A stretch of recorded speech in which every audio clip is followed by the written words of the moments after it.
Evening, everyone, and welcome to the Sheffield Showcase closing party.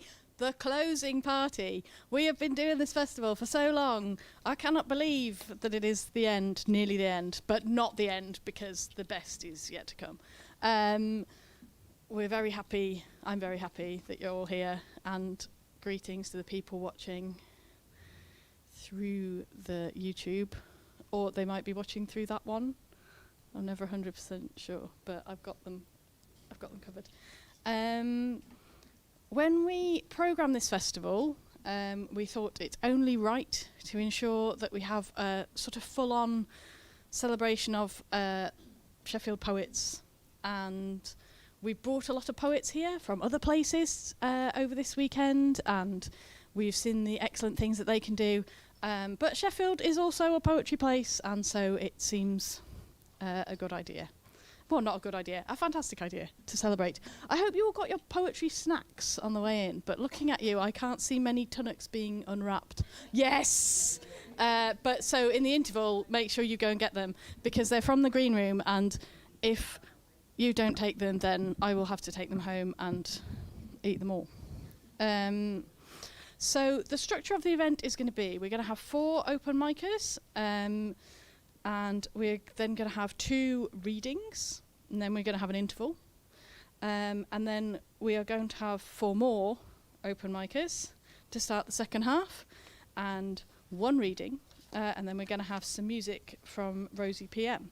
So I am going to introduce our first open micer. I don't really have introductions for them, but I do have names. Our first one is Millie.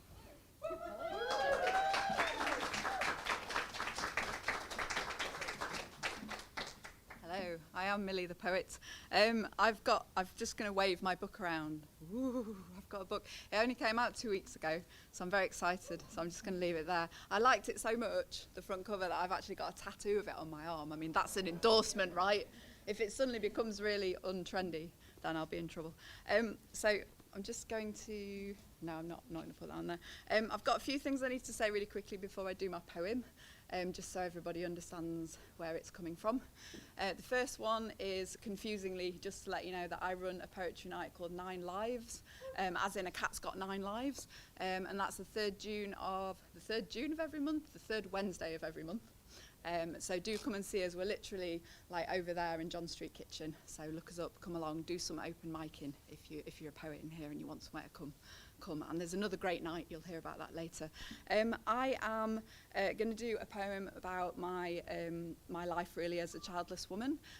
So I don't know how many of you know, but about 1 in 5 women in this country reaches middle age without having children, and for 80% of those women it's not by choice. So there are an awful lot of women out there, and men. There aren't any statistics for men, sorry men, but there are a lot of people out there affected by this, but you don't hear it mentioned very often. So my sort of mission as a poet is to get that message out there. I'm going to talk about something called disenfranchised grief. Disenfranchised grief is a psychological term, so it's a real thing. It's the kind of grief that isn't socially acceptable. So for example, if your cat dies, people don't think that crying about that is sensible. Sometimes horrible people, right? Terrible people. But it's not a socially acceptable thing. So I'm going to do a poem about that. The only other thing to mention is I'm going to use a big word, which is protean. Protean means something that changes shape and form all the time. So just so you know what I'm talking about there. And I'm also going to refer to poor Jen. That's a reference to Jennifer Aniston out of Friends, and if you don't know why I'm referencing her, Google her later and you'll see why, because she's a childless woman too. Okay, so this is disenfranchised grief. You've heard of grief. Imagine you can't say, I miss my mum, my dad, my gran, or similar, every single day because nobody openly feels like that and they push you away. This is disenfranchised grief.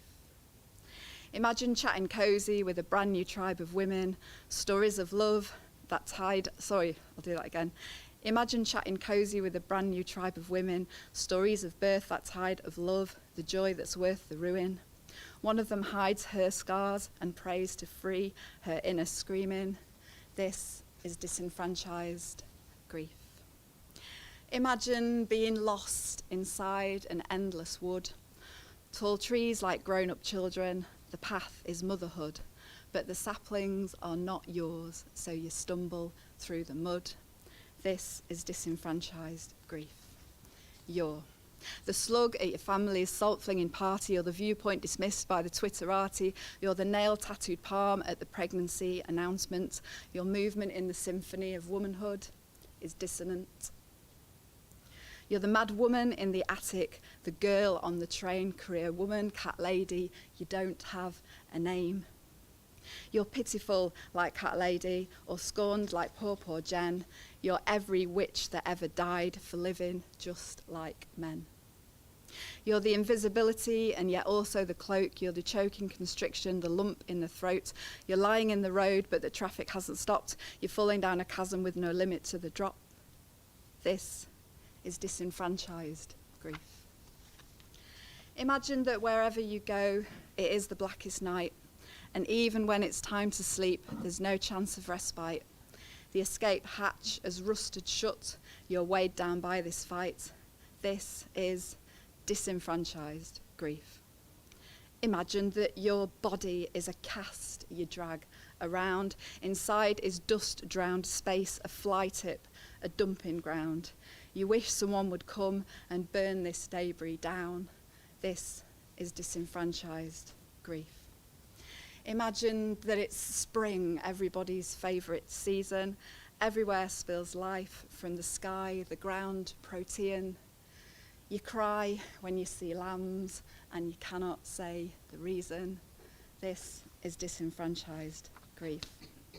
It's the stinging, it's the stalling, it's those natural instincts calling, the paralysis, the falling, it's the bruises that don't fade, it's the choices you can't make, it's the tearing, blistering ache, it's the bones that won't heal, it's the feelings you can't feel, or the toys that you can't buy, or the clothes that make you cry, it's the names that you can't say, it's the future that lurks unmade. This is disenfranchised grief. Thank you.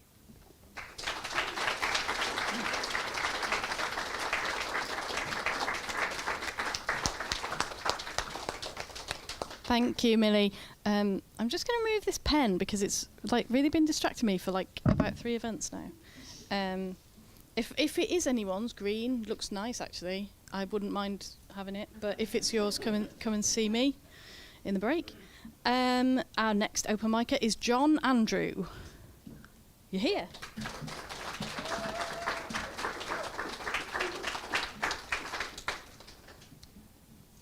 I should actually be able to show you my collection, but it's not been published yet. It should have been published in March 2022. I'm not going to go into the long and short of why it didn't happen and so on, but just to say it's not happened yet. But I'm going to read you a couple of poems from that collection. They're both about very old and very wise women. First one is Line of Ancestry. If I had the hands to build her bone by bone, the singing voice to catch her tone, my African great-great-grandmother, I'd stand her upright to scan the far horizon. I'd gaze along that eye line to see the first flicker of flame. I'd listen to her ready tongue, clicking, tutting, ululating, shaking with laughter. I have the rattle of her coiled in the back of my mouth. I see you're thirsty, child. Here is a root you can suck. She hauls what seems a lake up from the depths of desert. Irrigate me, old woman, so I won't dry up when my mouth opens. I'd mass black clouds over anxious kinfolk whose cattle press their bones against wheezing skins. I'd spit and spew like a rain god, though every splash coined a new face to drink. Grandmothers sniffing the air in the empty bowl of a sea that had forgotten its fluency. She's snaking her fingers down this undulation for a scale of fabulous fish. Line of ancestry.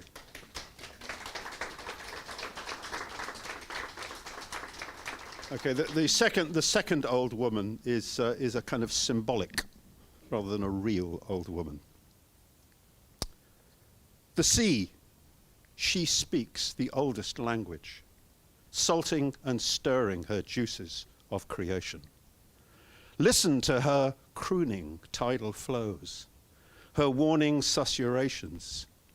See how her long tongue licks and licks the blind land alive.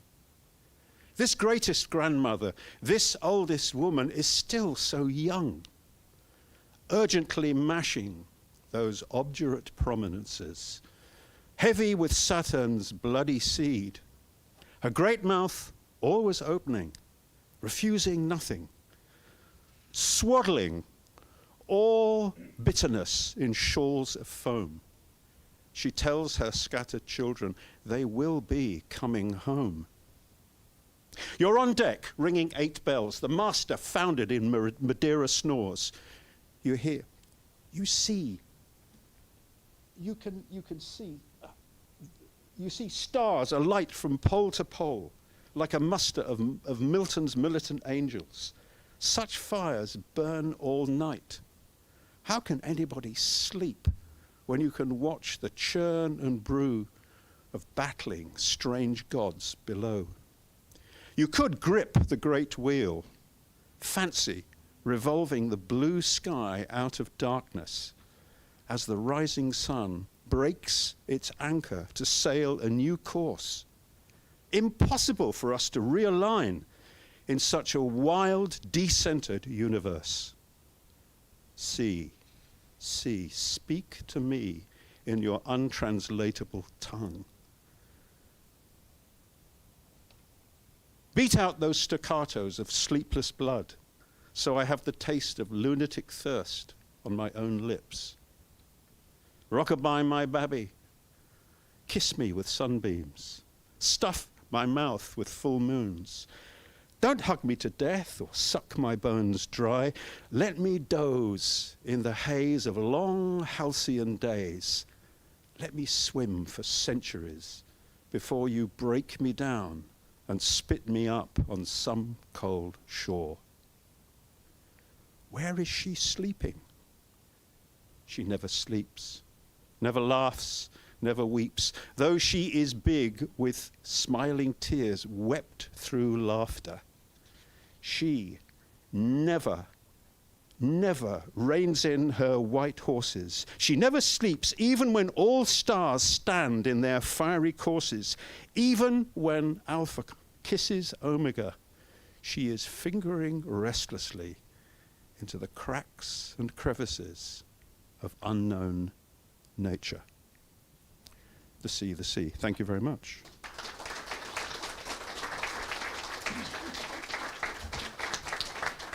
Wonderful. Thank you. Thanks, John. So our next open micer, who was drafted in quite a last minute, so I'm hoping they're here, is Anya. Is Anya here? Maybe this is... No. It's someone from Theatre Dilly. Are you not Anya, are you? Oh my goodness! This is your moment. I'm sorry. You can put your bag down. Yeah, sorry. Me? Oh, okay. It's fine. It's quite a pressured thing. But are you ready, or I could do the next person and you could go after? Yeah, sure. Justin. Wonderful.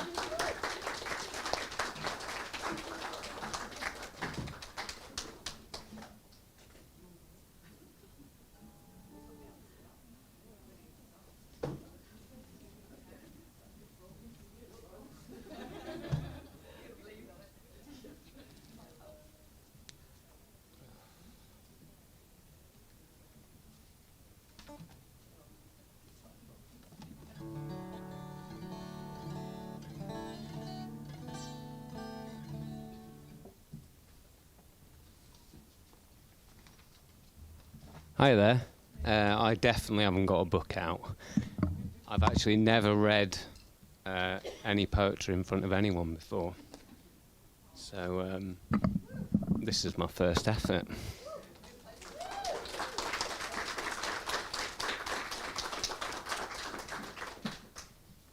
So the first one's about my path to Buddhism through the lens of a Cockney geezer.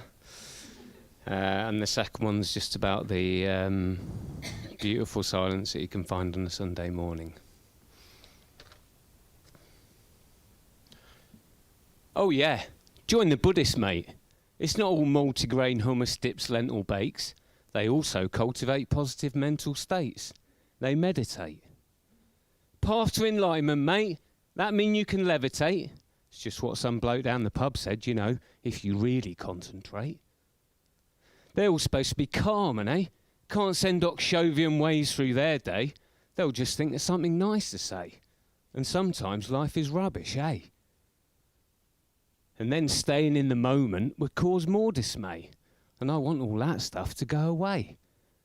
Haven't even got a god to whom they can pray. I mean, what sort of religion goes that way? I seen them, all them monks from Tibet, innit? Wearing them orange robes and that. Dalai Lama doing his bit, talking to everyone with humility and wit. As far as I can tell, he's a hit, though that's probably not how China sees it. But my mate Dave read a book he writ. It made him think, be still and sit. So I'm interested, because Dave, my pal, he'd been going for several months now, and I'm not sure. Don't ask me how, he's more alive and not half as down. He used to always wear this frown, but I bumped into him Sunday downtown. Beaming he was from ear to ear, swear down. Said it was this Buddhist what brought him round. Talked about mudras, sanghas and other strange things. Noble Eightfold Paths and Pali teachings. He was reeling off their names faster than the Sri Lankan batting collapse in the third innings. But here's the thing. I need to change, I really do. And what Dave said is true. There's absolutely nothing to lose. You don't even have to give up booze, yeah? You choose. No. Oh yeah, I want some of that, son. I want contentment and to be at one. Free from blame and being on the run, without a highly pathetical life held to ransom by a metaphorical gun. Nah, my journey's begun. And I'm so excited that this is the path I'm on. Something feels right and change has come. So much of my anxiety is already gone. So I aspire to be the Cockney Buddha. Calm serenities with no waters to mudder. Being strong and being gooder. No more coulda, woulda, shoulda.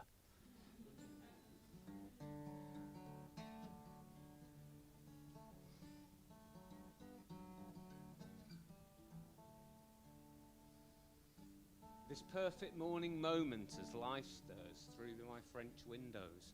A ray of autumn sun kisses my cheeks and runs off across the carpet.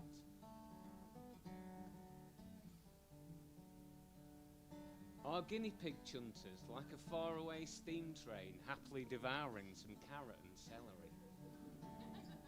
I love this time, before the world wakes up, before the world has its way, full of demands like a screaming 3-year-old who just can't be told.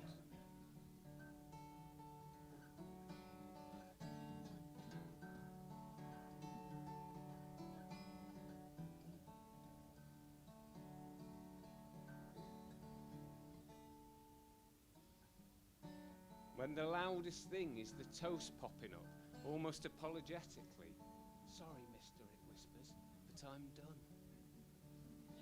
The birds ask each other, why is it so quiet? Why is the world ours? Why is it just me, you, and the garden flowers?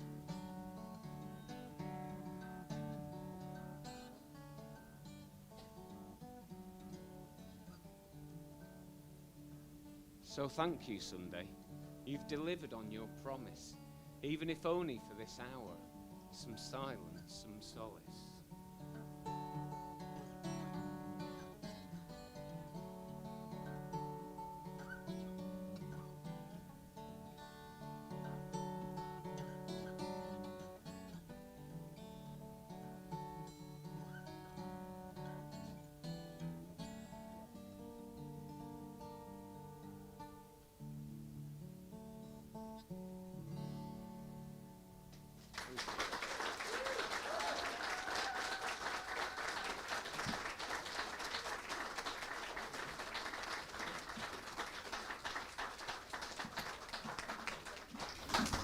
whenever you're ready, please give a warm welcome to Anya. Hi. So I've got two little poems for you today. One of them is about how we choose to figure out how other people identify without hearing anything about them. And the other is a poem I wrote when I first started talking to my girlfriend. So this is identity. What is it that dictates a person's individual identity? Is it the colour of their skin, where their parents were born and bred, or is it the societies they joined at school, the sports they excelled in or failed at? Is it the way they wear their hair or the brand of trainers on their feet? Is it decided by whether they have a summer holiday over a summer job, whether they have a perfect gel manicure or chipped polish with worked-in dirt? Is it about their values, their religion? Is it about whether they put others over themselves? Is it how they react to a rainstorm on a summer's day, or the smell of freshly cut grass, or the sight of a long queue at the supermarket? Is it how tight they hug, or how warm their house is, or how long you have to wait after your arrival before you get offered a cup of tea, or how many sugars they take in theirs? Is it how long they've been married, whether they want to get married, how smart their children are, whether they went to what you deem to be the right learning institution and left with what you deem an acceptable grade? Is it to do with how quickly they forgive, or how good they are at picking out birthday presents, or whether they attended the right protests last year? How much weight do you put on their decisions? Are people simply the sum of their parts, a sum of the parts around them? Is a person measured by the people surrounding them or by themselves as a single entity? How do you decide whether a person is good and should be held close, or evil and to be cast away? Does one wrong decision destine you to the scrap heap?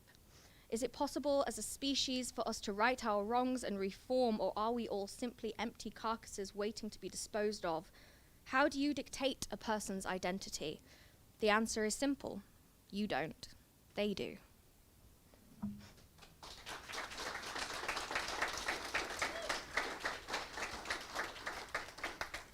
This one is Follow the Melody. Every good song needs a hook to help capture the listener.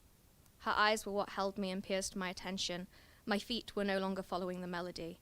In a somewhat hypnotic state, her glare steadily raised my heart rate and changed the beat of its rhythmic pumping.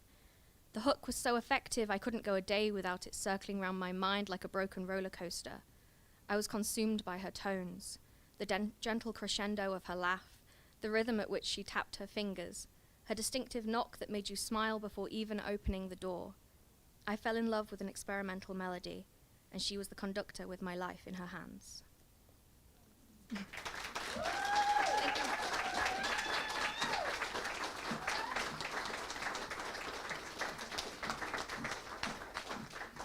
Beautiful, thank you, Anya.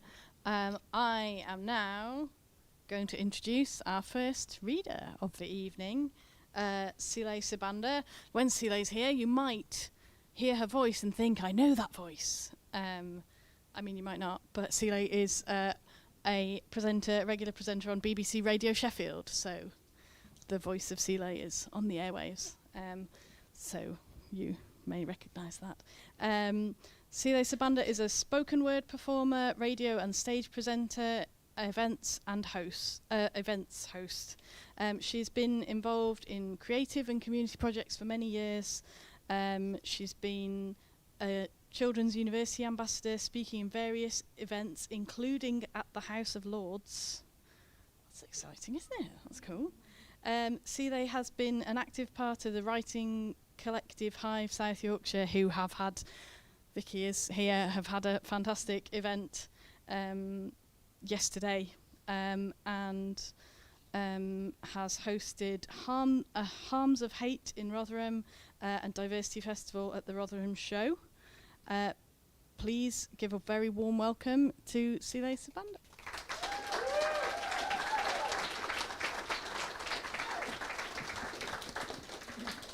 Thank you very much, Susanna. That was really lovely. Thank you. I'm Sile, and before I begin, just want to say a big thank you to Vicky. She is one of the main reasons why I'm up on this stage and I do what I do. She gave me the confidence to be able to perform and be proud of my work. So thank you very much, Vicky.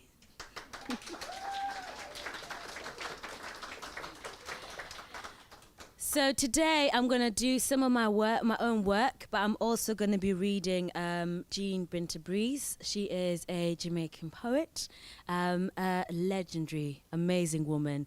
And recently I was going through this book and some of the words I was like, oh, I need to share this with you. So I'm going to start off with one of her poems. This is Birthrights. Brown moon of eyes, throw pools of light upon the damp, tangled passage of her growth. Rising from the rushes, she births words and dwells among us. That's it.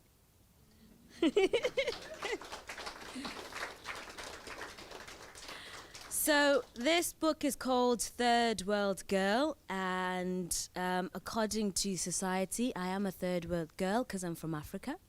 I was born in Zimbabwe, and yeah, and I came here when I was 12. When I was young, I used to live with my grandma in a farm. My mom told me that when my grandma first bought this plot of land, she took me and another cousin and a tent. And it was just the three of us in this tent, and slowly, slowly, she built her own little empire. She built her home. And so this next poem is inspired by her, but also Jean Binta Breeze has a poem also called Simple Things. So this one is called The Simple Things of Life. She sits on a brown cushioned chair, calm, at home, held by the land she calls her own, drinking red bush milky tea with 3 sugars, enjoying the simple things of life. We're playing amadobe in a ground-drawn kitchen, sand grain rice, mud leaf stew, and rock meat. They are perfect substitutes for practicing for our turn, when we have a place to call our own, just like Gogo. Farming in the morning, letting the cows roam free, in search of food on Zimbabwe's fertile soil. Taking goats for a drink and in the local water well. Taking turns pumping out water, quenching our thirsts at the same time.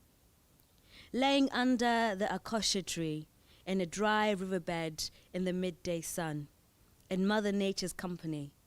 Sharing stories while cooking dinner in an open fire at night.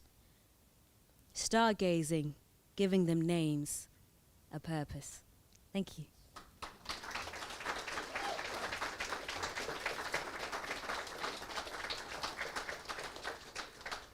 The next one is called I Come From. I think a lot of poets have an I Come From poem. It's one of those, you know, if does anyone have an I Come From poem?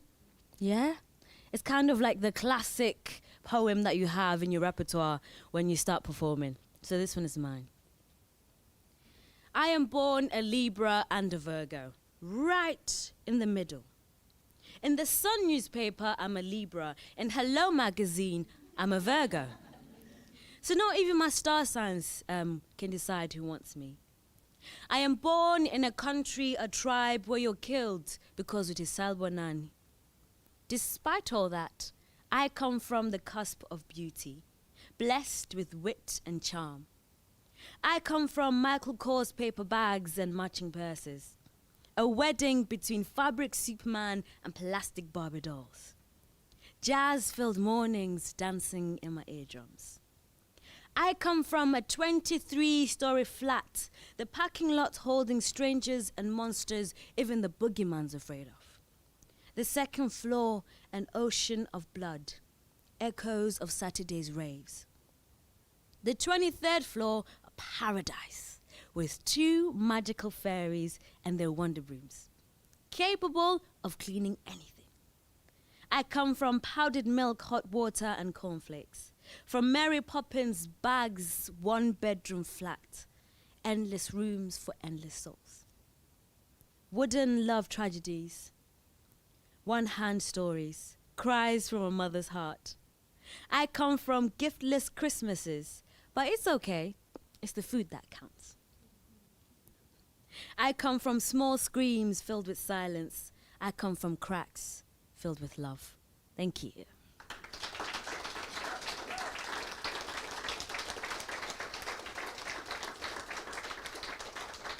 Thank you, thank you.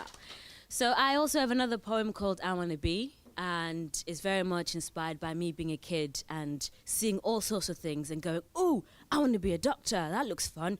Oh my God, Beyonce's amazing. I want to be a singer, that looks fun. And every time I go to schools and do poetry workshops, I get the kids to do this. And I want to read you one poem, it's a really short one, from a little girl who I did this exercise with. Then the next week when I went to that same school, she created like a little paper and she wrote that poem and she colored it and she made it look really pretty. And she was so excited to give it to me, and I thought, you know what? I'm going to read it for you today. So again, it's called I Wanna Be. I want to be a photographer, taking pictures of dancers, dancing while the purple light begin to shine in the dark. I want to be a singer, singing while people encourage me by shouting my name. I want to be an artist, painting beautiful images. I want to be everything. You can be what you want. Thank you.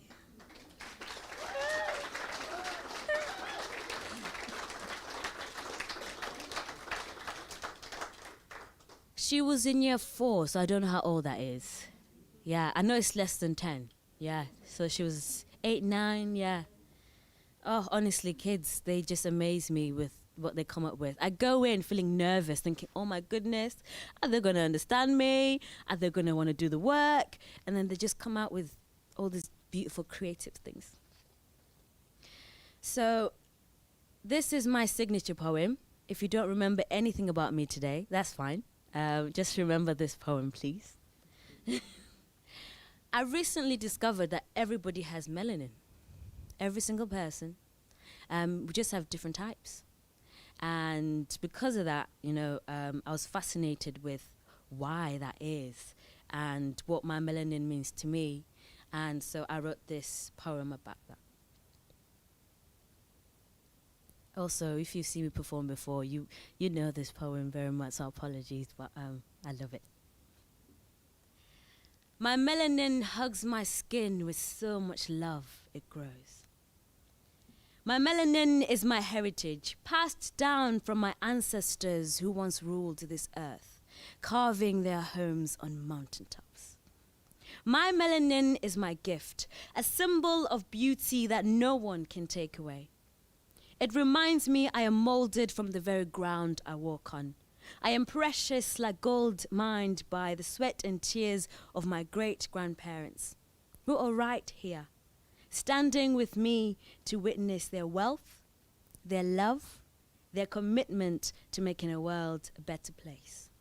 My melanin is power, not to conquer or introduce hatred in the tongues of my children, but to help them build relationships that sustain a lifetime. Relationships that are a lifetime.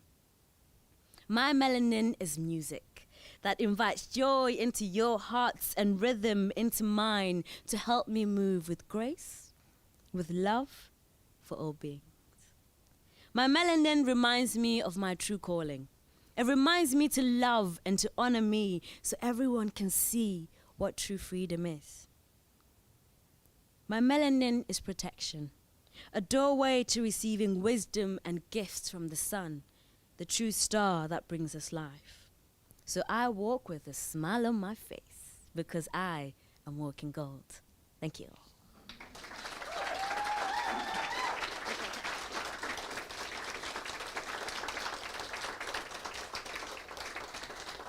This is my last poem I'm going to do for you. And again, this is a poem from Jean Bintabreeze from her collection Third World Girl. It's called Anytime. And I like this poem because we have the Peak District in Sheffield just like a stone throw away. And me and my partner love going there.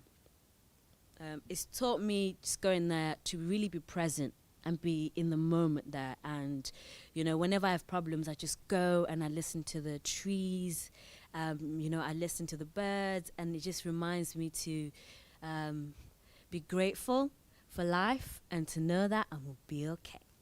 This is called Anytime. Could I tell you a story? No beginnings, no end. Sit in silence, fulfilling no need. Could I tell you a story? Lighter than air, without morals, coming out of creed.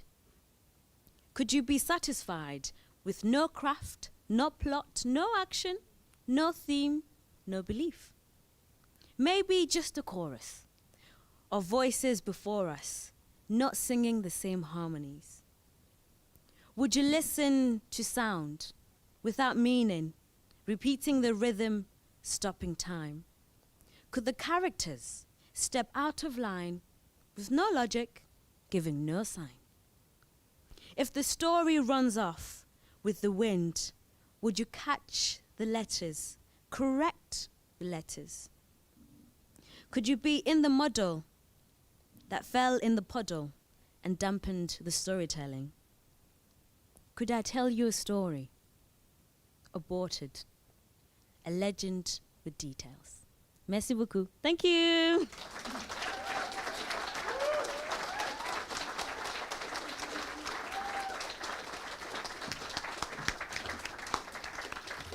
Thank you.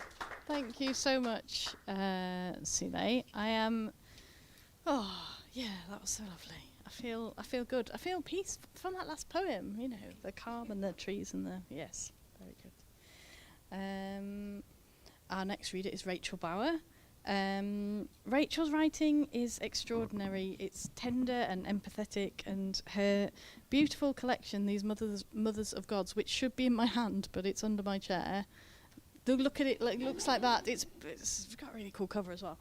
It came out in the COVID, didn't it, in the pandemic. So I feel like that was a hard time for poets. Nobody's books got quite the celebration they deserved. So we can celebrate it here tonight. So that's lovely. Rachel Bower is a poet and fiction writer based in Sheffield. She is the author of 2 poetry collections, These Mothers of Gods and Moon Milk, and a non-fiction book on literary letters. Her poems and stories have been widely published in literary magazines, including the London Magazine, the White Review, Magma and Stand. Rachel won the London Magazine Short Story Prize in 2 years, 2019 and 20, or maybe it was just like in between the two, on New Year's Eve 2019. And so I don't know why I said that. I've had a gin, and you know, it's all coming to an end. The festival, not the world. And the W&A Short Story Competition 2020. Her work is represented by Catherine Summer-Hayes at Curtis Brown, so she's proper. Please welcome Rachel.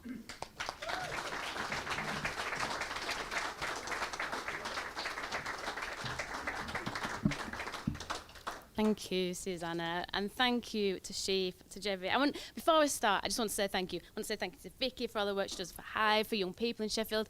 Thank you. This festival's amazing. It's such an honour to be reading here, and it's just such hard work to put a festival like this on, and there's so many volunteers and people involved. So I think we should all give a big round of applause to everyone involved.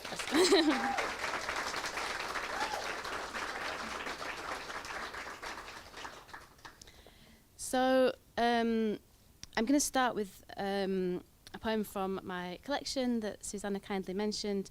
It's a poem, the first poem called Waterbirth, and it's a poem for the babies born at sea while their mothers were trying to reach a place of safety. And I wasn't sure about reading from this collection today, but I just really felt like it's really important to talk about this now with this government's abhorrent illegal migration bill, which is effectively an asylum ban, as many people, or most people will know. And I just thought it was really important to carry on speaking about that, because I think it's sometimes we just feel paralysed and don't know what to do in the face of that. So this is Waterbirth. Nobody wants to be born at sea, but I'm a midwife. Squeeze my hand, that's it, we've got this girl. She squats, not time to push, bile rises with the swell. Breathe through the surge, keep your head. The baby's well positioned, head down, curled and smooth like a sea-soaked pebble. That's it, keep breathing, squeeze those ice packs in your hands, let's cool those bruises down. I push hair from her eyes, scrap of girl, clothes soaked in petrol. The girls had been shoved in a dinghy, heads barely covered, then pushed off from shore in a sea coffin. We hauled her up, women's hands helped from behind.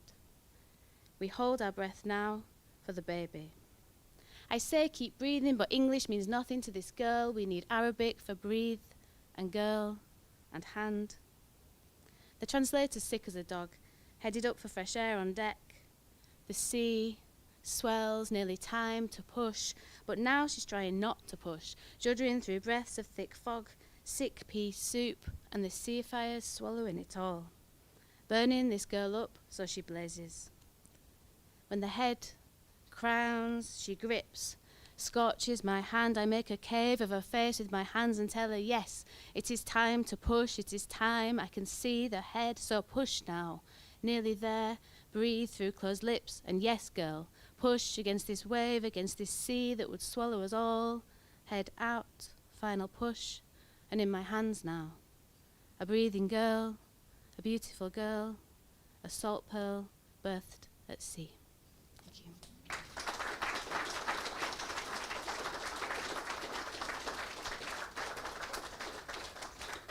Thanks. It's lovely to have so many friends here, and I've got like surprise friends here, and it's just lovely. It's lovely to see lots of friendly faces.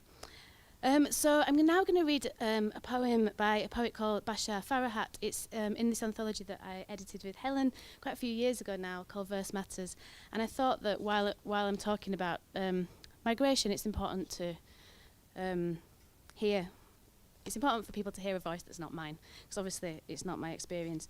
So Bashar, I'm going to read his bio actually that he wrote. Bashar came here as a refugee. He's a doctor from Syria.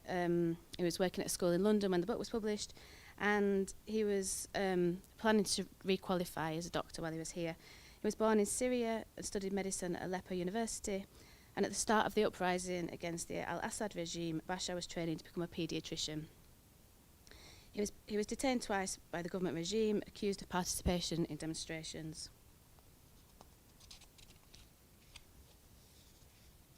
So when he was released a second time, faced with the prospect of having to do military service or a third period of detention, Bashar escaped to Lebanon.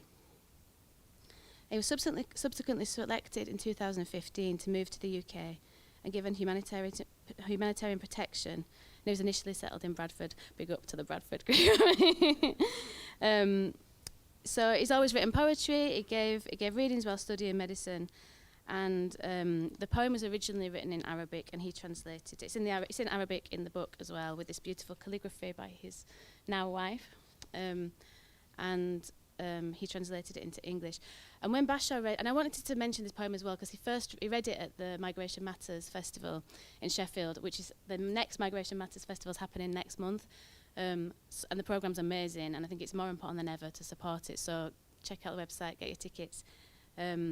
But when he read this, I don't know if you remember, it was such a hard poem for him to read. I mean, he was necking with many whiskies before he read it. And yeah, I'll do my best to do it justice. It's called My Mother's Last Commandments. And his mum was still in Syria. My mother passes by my room every hope. She tracks down my escaping shadows from my remaining things. A photo, 2-year-old boy crying. A photo, 20-year-old boy smiling. My first steps, my last school. My best friends, my worst marks. Half souvenirs in a half memory.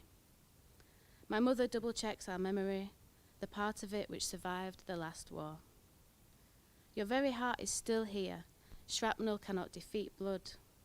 Be careful of forgetfulness, alternative homes, and the warmth of exiles. Direct your last bag to your first address. She writes on the wall of absence, erases, cries, then writes again. Be wherever you want, don't die. Don't care for songs which lead you. Stay in the celebrated definite death. Decorated with victory and elegance, death is death and loss is loss forever. Ignore messengers, books, and seduction of war. Fight for a woman, don't fight for a king. Think of a land that shall embrace your faraway tomorrow. Think of a land that shall accept you, crowned with sins. Think of a land fertile for a dream. Be wherever you want. Don't die, don't die, don't die. That's Bashata.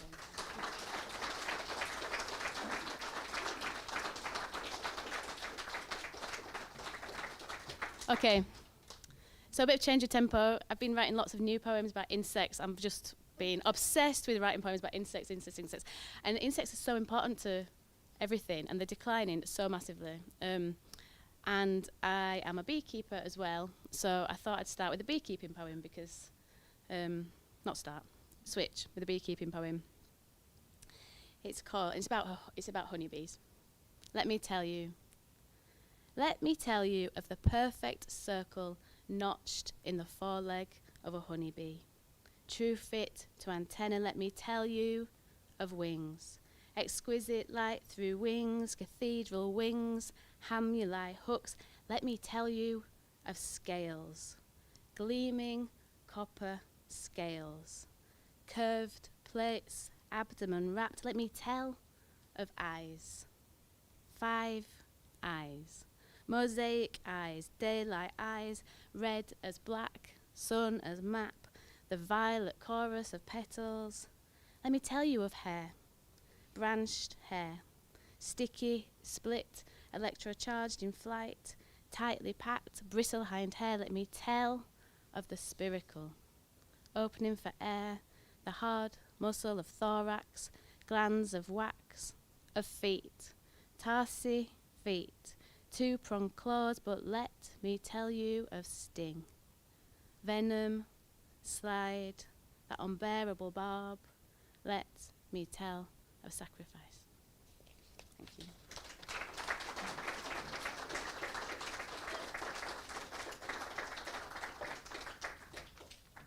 Thanks. So this is just a quick one. I thought I'd read it because it's coming up to June. And beekeepers, I don't know whether people know about it, but there's something called the June gap, what beekeepers call the June gap. And it's a really weird time, but lots of bees starve in June because there's like a gap in the nectar flow. And there used to be lots of cover crops, which have stopped. So there's not much pollen and nectar for honeybees in June. So get planting your flowers. June gap. It sounds like a throng of bees fizzing in the purple geraniums of your border. But the truth is not always how it sounds. Cover crops of white clover, phacelia, yellow mustard, dropped, meadows lopped, old pippin chopped, while that bristle of wings starve their way into June. Okay, I'm going to go straight on. Don't clap. This next one's called Box of Beetles. It's a bit of a different one. It's from a box of beetles that's been recently rediscovered in the Natural History Museum from 1858 to 1864, and they were beetles that were collected by the so-called explorer colonialist Livingstone, and it's been a great discovery. So because I'm writing all these poems and looking really, really closely at insects and thinking what it means to enter their world, this was taking a look inside that box of beetles.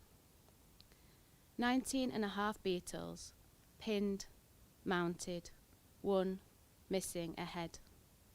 3 variegated golden longhorns splashed with basalt and bronze of the Zambezi. 1 antenna snapped short, the other twisted back over the elytra. 19.5 beetles collected on a government-funded expedition to prise open Africa's 4th longest river for commerce. 1 economic corridor, 1 tight red centenine fruit chafer with a bruised black patch like a Mephiorus seed, caught by the man himself. Livingstone, our explorer, hero, pioneer. 1 decapitated hysterid, the gigantic Pactylinus gigas, glossy, black as an ackee seed but chopped. 2 giant predatory ground beetles, one flightless spiny longhorn, as good as the day they were collected. 22,000 drawers of beetles, each a treasure chest waiting to be opened. One dazzling sheet of water, mossy autunia, the smoke that thunders, sheltering stone tools of Homo habilis, 3 million years old, but spotted for the first time by Livingstone, named Victoria for his queen. One beetle, collected by locals on the orders of the Count of Castelnau, named Manticore Livingstone, after our man. Copious spells, Melandia Livingstone, Scoptophilus Livingstone, Nimbochromis Livingstone, Pteropus Livingstone, rising like smoulder from that single warped box of riches, rattling, careless with time.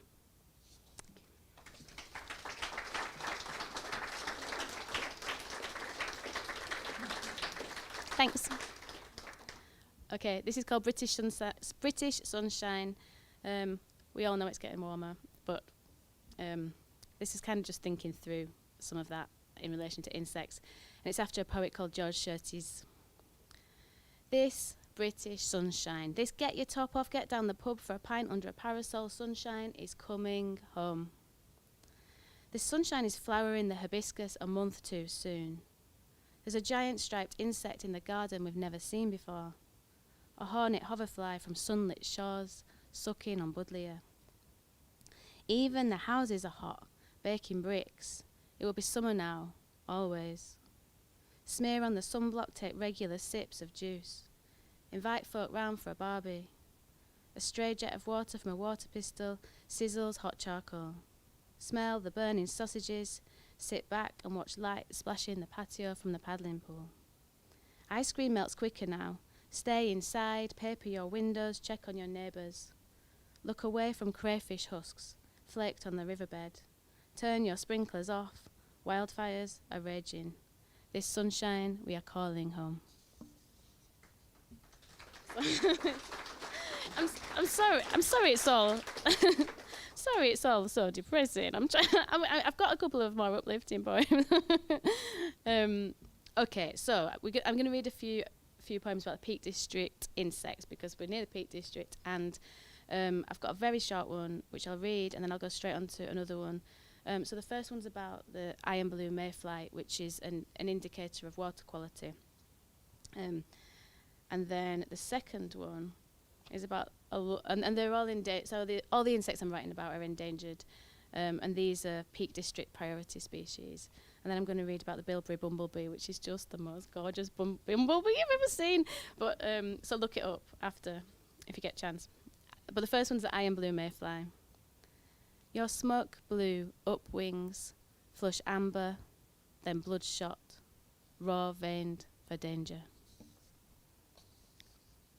Bilberry bumblebee hibun. There's a plush bumblebee with tangerine abdomen and lemon ruff that pops up on pin badges, teapots and wellies. Everyone loves it, pats of bright fluff, pollen powdered, curled around freshly opened thimbles of blossom. It ambles through the cool peaks, easily overheats. The queen emerges in spring, nests by the bilberry.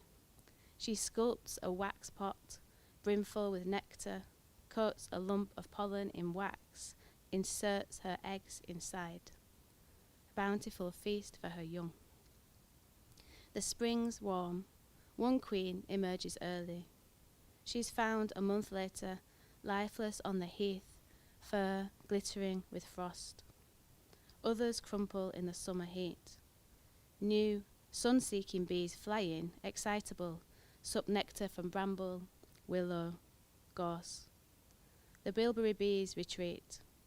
The map of their range shows shrinking bands of mountain green. 2 degrees warmer and the map blanches completely. Solid myrtle strips fade to ghosts of honeydew. Blood orange heat pours on lush hills. Flaming bees fall like coals, blazing trails. Thanks.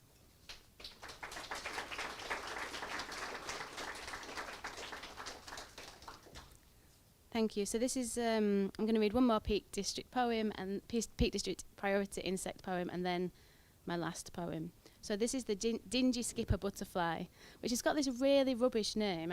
It starts with like a definition of dingy, indicating a dull, drab or dirty shade, but it's amazing. And you know, insects are so amazing because they just contain their landscapes, like, because it's so adapted to the peaks. It contains everything, and it's amazing. So I've just tried to capture that, really. Dingy skipper butterfly. Do not be fooled by the name. Look hard for that wide basking of wings on bare ground. Tremor, brown, the velvet brown of antlers, locked in rut. Streak of hairs gold brown, inky ear tips dappling the forewing. Heathland brown, bracken. The wings of this butterfly are well. Singing ancient quarry brown, mottled railway brown, the scabbing brown of turkey tail over dead beach, lilac brown of wood bluet, fruity and sweet, the plush brown of blanket bog, fathomless, quaking underfoot, spotted natal brown of the deer calf, bumping its mother for milk. The buzzard's bloody brown, pale belly up, dappled, shot down near the grouse maw, the glossy brown neck of the grouse. In dull light you might catch it roosting on a flower head, wings curved back, dead leaf brown at paws, a light, but more likely only a brown blur, disturbed, low bolt of flight. Thank you.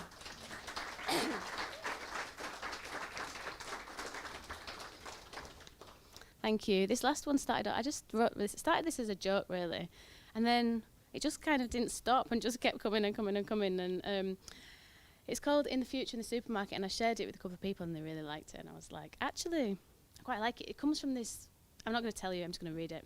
But thank you so much. It's been absolutely amazing. So this is my last poem. In the future in the supermarket. In the future in the supermarket, shoppers squeal as wings peel from their tote bags, aisles fogging with grasshoppers, moths, bees.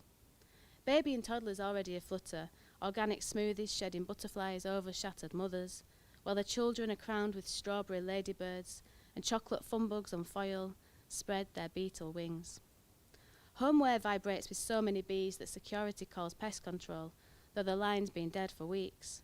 Bees rising from mugs and tea towels, embroidered bedding sets, solar lights, oven mitts, all releasing workers to the swarm. A woman on a mobility scooter nods them on their way. At the back, in the bakery, butterfly buns take flight, while a giant chocolate caterpillar emerges from its box, grinning, headed for fruit and veg, iced gingerbread lovebug hot on his heels. Kids' clothing teems with legs and eggs and larvae, clouds puffing from multi-packs of knickers, beetles abandoning little joggers, skittering for the exit, jewelled elytra, gold-green sparks, trolleys screeching to a standstill as critters weave between wheels. And it's all kicking off down greeting cards, the air too thick with bouquets of daisies, dragonflies, roses, for anyone to think straight. Scent spreading high under polystyrene tiles while the ant stickers at the till make a run for it, cashier frozen, staring. Even the miniature bees on the Dixie floral bottles abscond for the promise of nectar, pollen, excitement. More bees now, soaring from sleep suits, cushions, set of 3 notebooks with gold ribbon, and no one can hear the tannoy over the deep hung on toiletries. It looks like the wasps are missing, until a few stragglers waft in from household sprays, shaking themselves free of toxins, rise to join the throng of shining wings, rippling licorice gold, flies and roaches too, shimmering bloom. By now, the regulars are loving the show. The giant caterpillar's made it to the exit, munching kale, a great sugar smile on his face, potted herbs gone to seed, cut flowers taking root, peonies cracking the resin floor, making a meadow of it, newspapers crackling with beetles, air singing, as throngs fly low past the shift manager, blossom out of automated doors, and flood the car park with colour and wing. Thank you.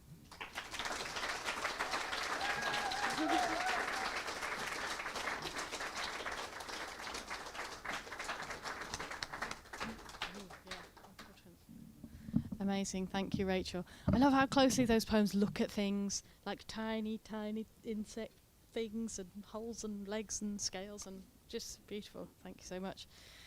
It's time for the interval. Go and have a wee and get a drink and avail yourself of an interval snack, party snack.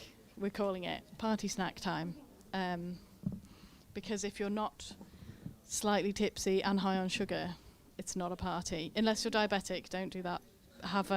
But there is some fruit, so that's fine.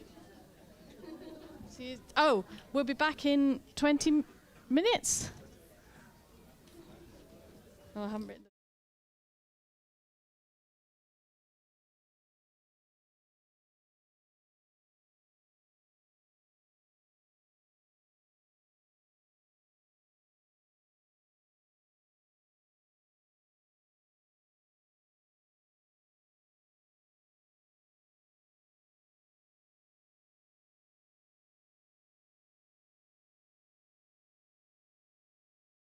Hello, hello, hello.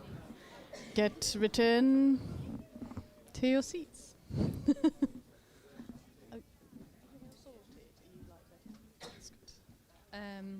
Right.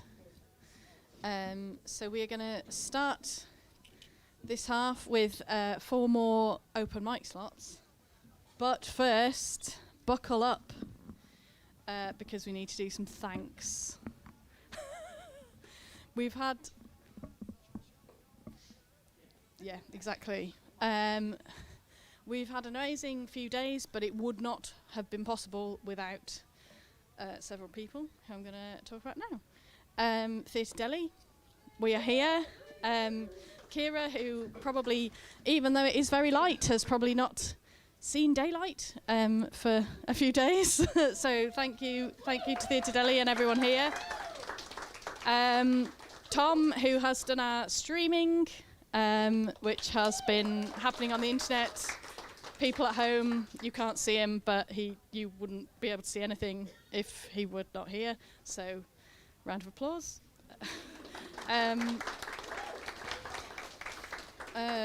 Poets, oh yes, poets, very important. All the poets who have been here, who are yet to perform, who have performed. Just wonderful bunch of people. Thank you to the poets. Clap. We've had some wonderful festival partners as well. We've worked with Hive South Yorkshire. I know Vicky's here, so that's good. Clap for Vicky.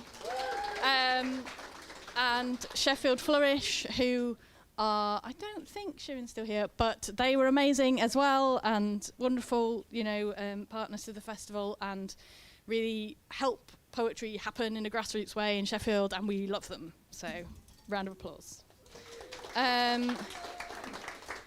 I've written like £1 there, so I don't... Oh, funding. We received some funding for this festival from Arts Council England and the Sheffield Town Trust and Graves Charitable Foundation, and so thanks to them, because this would not be happening without that.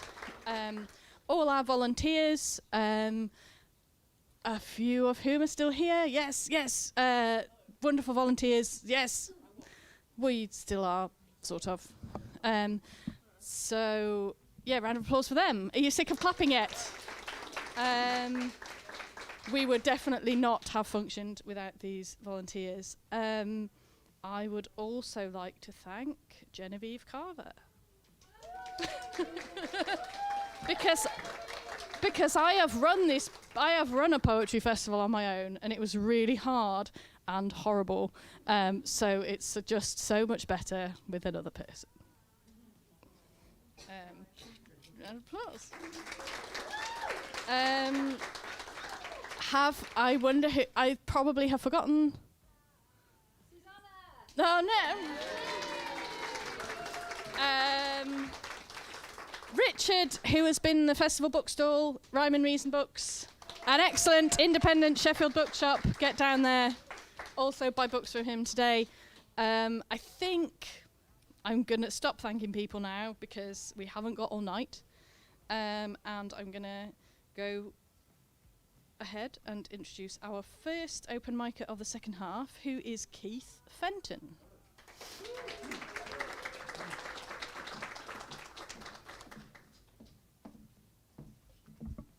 Good evening. Rachel, while I'm doing this, getting set up, would you mind just being a fanboy? Do you mind? Would you mind signing this wonderful book? with this lovely pen, look at that. Fantastic. I've been enriched by your poetry and by so many other people's poetry this last couple of days. I've been to all the events, and it's not enough. So thank you very much for organising it all. Even went to Longshore last week. Fantastic. Seems a long time ago now. Anyway, I'm glad you moved the pen there, because I'm a Londoner and I just nicked that. So, yeah, I know. Yeah, it's a bit worried when Celia left her handbag down there. I thought it was a bit close to me, that. Anyway, fantastic. Right, so I've got 3 poems for you, I think. The first one, I'm really pleased to be doing this one in Sheffield, because even though Sheffield's not mentioned, it's about the communities, about the northern industrial communities, and it's sort of through the oh no, I'm not doing that one. Through the prism of workers at play, which isn't very often. So, but it also is very much inspired by the idea of the iron under the landscape, and of course steel comes from iron. So, and it riffs off Jake Thackeray. Everyone knows Jake Thackeray. Wonderful. Go Lowly Swale. By Booze, by Butter Tubs, by Crackpot, and the last line of the 2 verses riffs off that. So it goes like this. It's called Links. Orange hot in Bermontoffs, chains took shape before, cooling off with lemon tops in the shade of foundry walls. Congas down the social club like tangle on the shore. In our steel shrouds by scarred hills, wrinkled with iron, we follow Jake. Swaledale, Booze to Bridlington, by Spa, by Grinkle, by Skinning Grove, by Fryup. Gorged on Palmo, forged like palmet rails round pleasure gardens, thick with soot, bent with the being looked at, ships framed by our tempering hands. The works tips into the Sharrabank, the dozen Dudley cousins in their Boston scarlet, Austin truck, by Hayes, by Boosbeck, by Scugdale, by Fancybank. Thank you.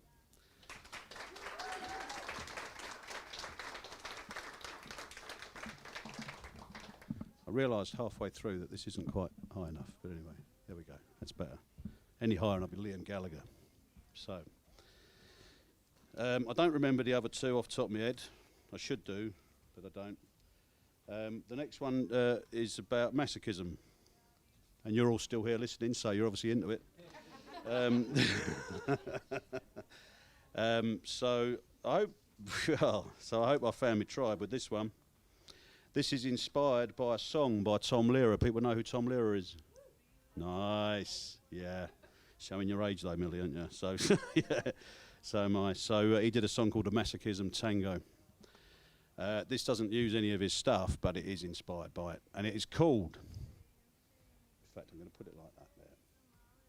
Use the lectern. It is called Smash in My Face and Tell Me That You Love Me.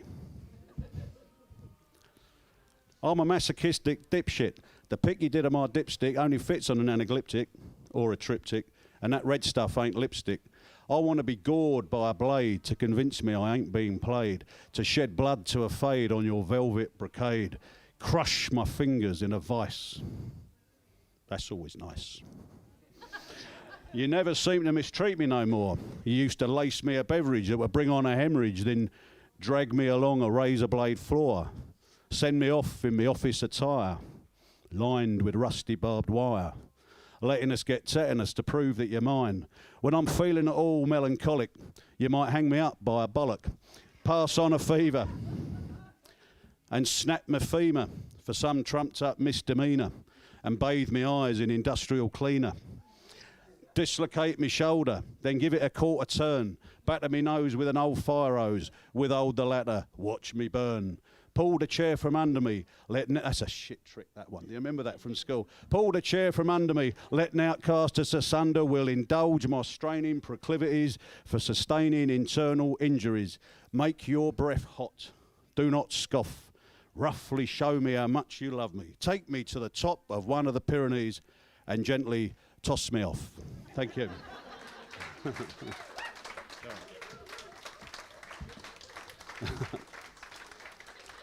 Yeah. I can see I have found my tribe. Nice. I'll get you whipped into shape in no time. Right, the last one is only that long. So have I got time to tell you about it? Yeah, maybe. So next door, I think this was supposed to be next door, wasn't it? And then there was a problem with the ceiling. So I was talking to Vicky yesterday. By the way, Vicky, you are brilliant. I know lots of people have said it today, but you are an inspiration to a lot of people. And you've made a big difference to people. So every round of applause you get today, you deserved it. So this ends with a roof. You know how like the roof comes down at the end of a big performance? Well, I just thought like the ceiling next door has come down without anyone performing in it. So it just seemed apt to do this one. Which I wrote in Seacroft, which is on a big estate in East Leeds, near where I live. And there's a woman there who always struck me as very timid, submissive, not very confident, a bit overweight. I can talk. And then I saw her play the saxophone, and she did it brilliantly, but she still seemed a bit timid, and then she got to do her own bit, and then things happened. So this is what this is about. And this is called Performing a Sax Act. I've already got a laugh. I may as well just walk off now. Right. So it goes like this.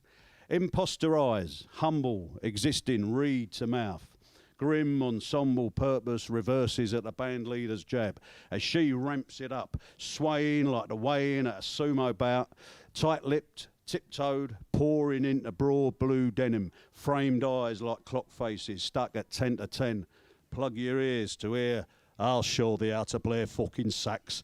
Tattooed anti-brachia pouring out of a mustard sack, taking her soaring back to days of promise before hope got wedged in her throat, before she learned, turn it into a new voice, blow it into our baffled faces, facing down the smirks of judgment, pouring in, pouring out, splintering the rafters, bringing the roof down on joyful heads. Thank you.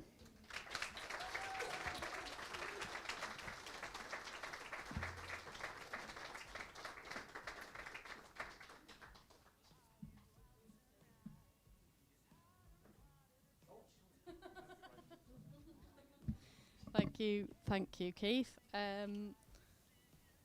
I definitely witnessed at least one person snorting their beer out during that masochism poem. It was my husband. So, you've done your job. Next up on our open mic is Kate Hewitt, who has been here loads this weekend because she's also a fantastic festival volunteer. So extra applause for Kate.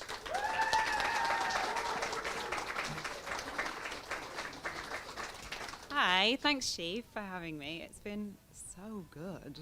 It's been amazing. So I was thinking about what I wanted to read, and, well, I went to a wedding yesterday, and they asked me to give a reading, which, if you're the designated poet, that happens, right? That happens a lot. But they let me choose what I wanted to read, so it was great. So I was thinking, what did I want to read? And I was in a love poem kind of a place. So yeah, this is a love poem. Love poem with insect life. Those nights of pine sap, of baked pavements and bodega lights, bug bites on bare shins, walking home from friends' houses like teenagers. The fireflies flickered and glowed. The first time I saw them, I thought my eyes were playing tricks. Alien and so unlikely. Remember you'd seen them the year before? That week in the woods a couple of states over. Tree frogs and fireflies and the hum of the crickets all night as you slept. You wanted, you still want, to share with me the luminescence up close. The way you held your breath and waited till you could catch one in your hands, open a gap between your fingers for us to examine its quiet chemistry, then release. Now I'm the first to see the hummingbird hawk moth, a giant hovering and dipping into the tall blooms of the phlox. It's only visiting migratory from the too hot, too dry summers of its home. A miraculous path, an incredible journey. I come running to tell you.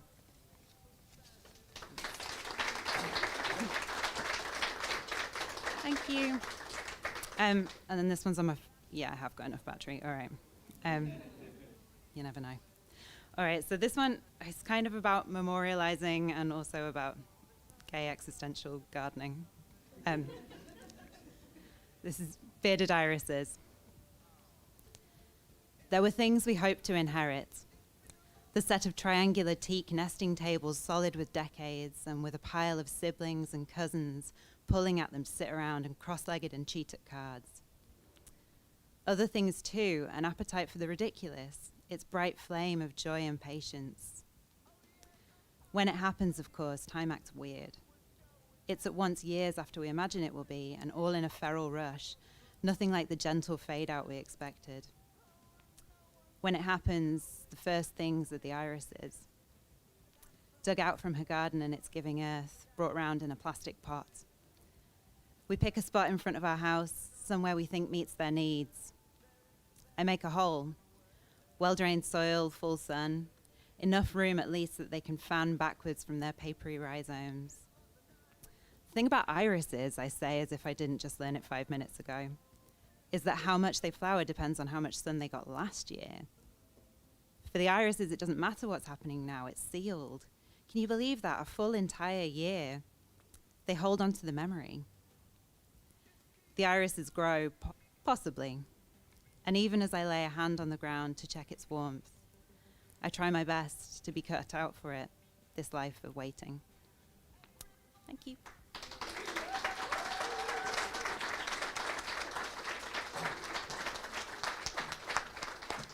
Oh, that was fantastic, thank you. Gay existential gardening seems like a poetry niche that has... Huh? Yeah. I still didn't hear what you said. Good. I feel like it's an unmined poetry niche anyway. I feel like it's a good way to go. Our next open micer is James Foley.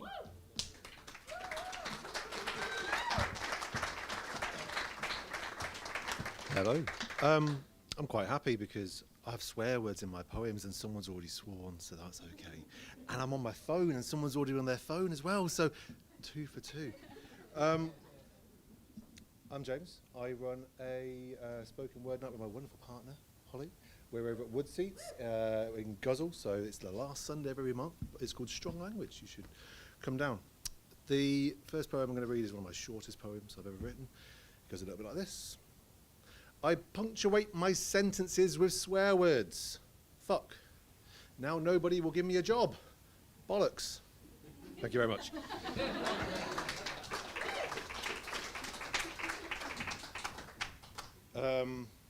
So this is one that I do pretty much every single night, and the story behind this one is one of drunken revelry in Manchester and leaving 42nd Street and going for a kebab at Abdul's. Don't know if you know Abdul's, but they're not very famous for good quality kebabs. So imagine my surprise when I arrive at Abdul's and I see a queue outside. I'm thinking, what's going on? And the reason there was a queue, he says, well, he looks for the poem because he's lost it. The reason for the queue was because there was a person waxing lyrical about a specific musician. And they were having an argument with their friend because they wanted to know, what was she like? This poem's called Madonna.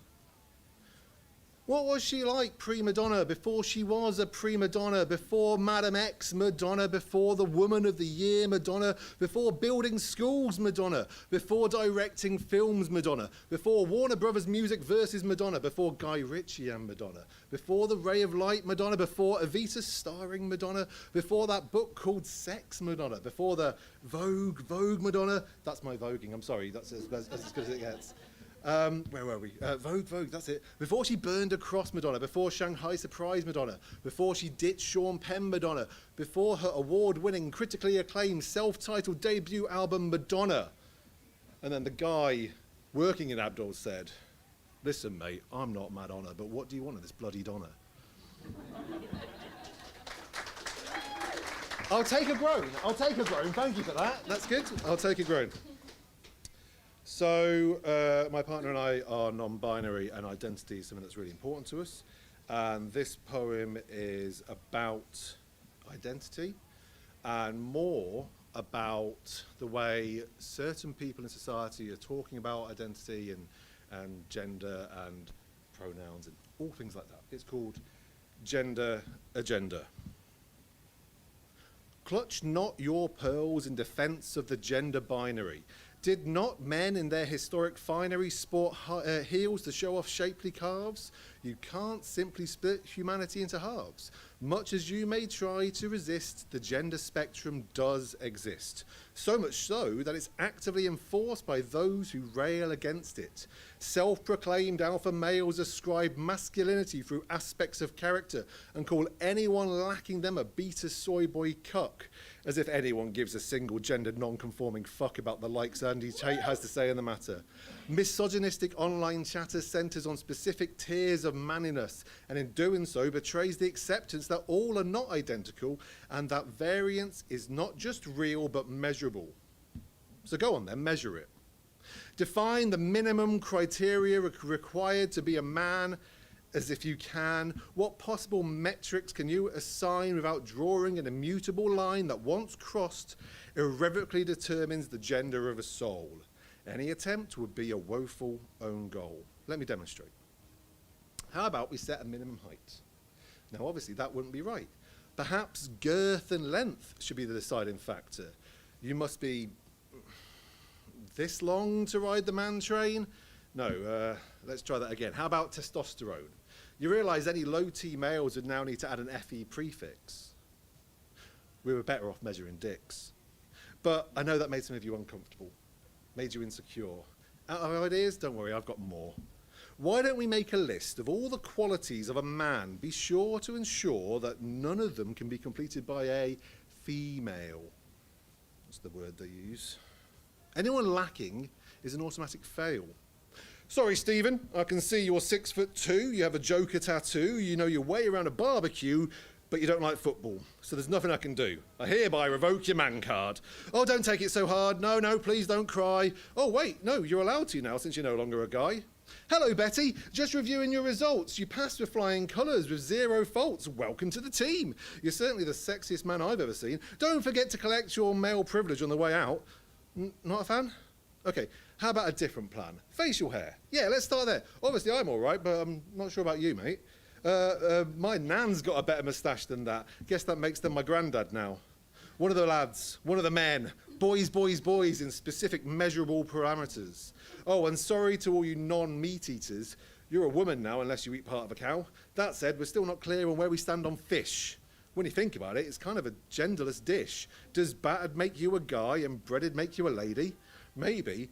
We're not sure. We're just drawing up a sort of spectrum of foods from like ultra mask to ultra femme and placing anything edible somewhere between them. I mean, don't get me wrong, I like a steak as much as the next guy, but if you offer me a Parma Violet, watch me try and resist the perfume perfection. No, I swear, man, look, I can name every Modern Warfare game and support Everton. I know all the players' names. Well, I prefer tennis now. What? What do you mean my name's Dennis, not Dennis now? Denise. My name's Denise, not Dennis now.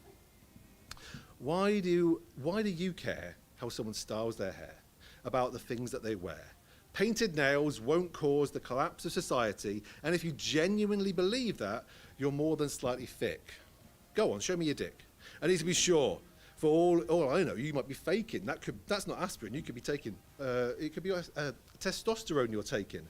I need to know. You have to explain your existence to me. The idea that someone living comfortably fills me with anxiety, feeds my insecurity. What if how I treated you is how you'll treat me? Is your fear rooted in good old misogyny? Or is it something more? Sam Smith scares you because they are a happy plus-size queer who lives openly without fear, and that freedom insults you. It revolts you. You button-down bootlicker.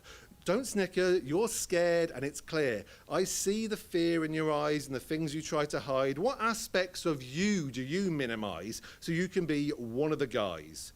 You're oppressed. No wonder men are so fucking depressed.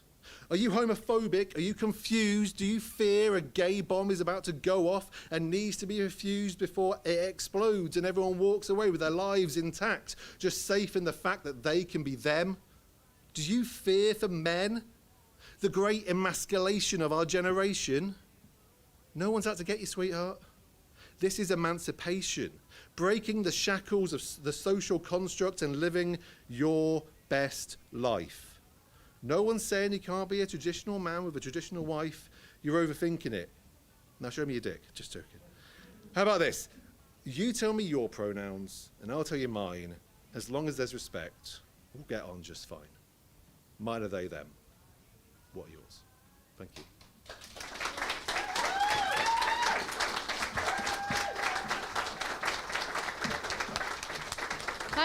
Thank you, James. Awesome. We have one more open mic, but I'm actually not 100% sure if they're here. Is Blessing here? Yeah, amazing. Would you like to take the stage? Welcome to Blessing.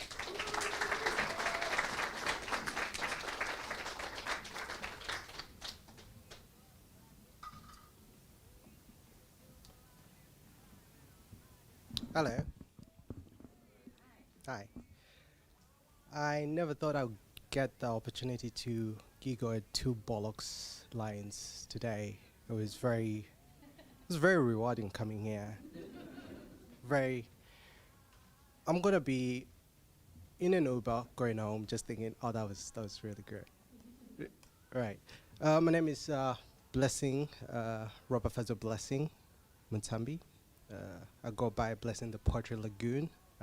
This is my second time in doing this. The first opportunity I was granted by Millie over there, 9 Lives, so shout out to her. I have a couple of poems and a little bit nervous, so just bear with me.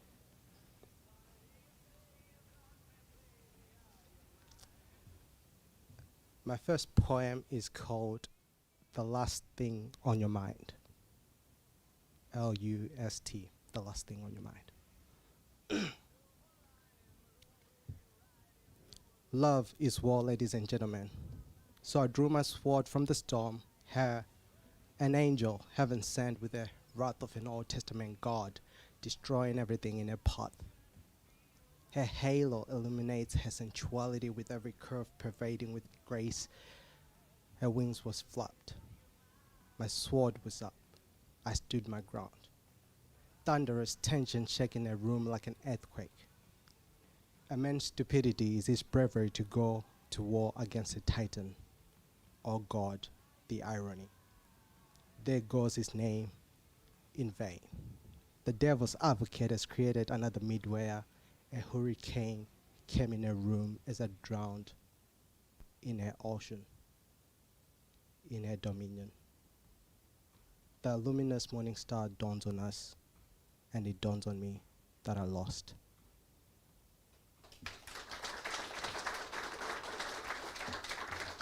Thank you very much.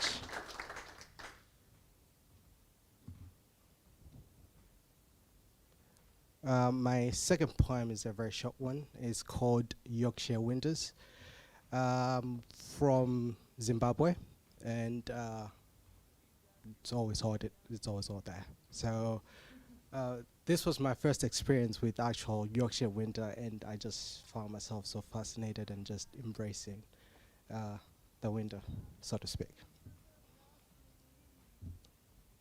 What fragile winter sunlight, gentle like an angel's whisper, worshipping the color seas on my cracked melanin skin, chopped with white ridges, shallow like a dried river, trickling through my entire being in order to adorn what seems missing.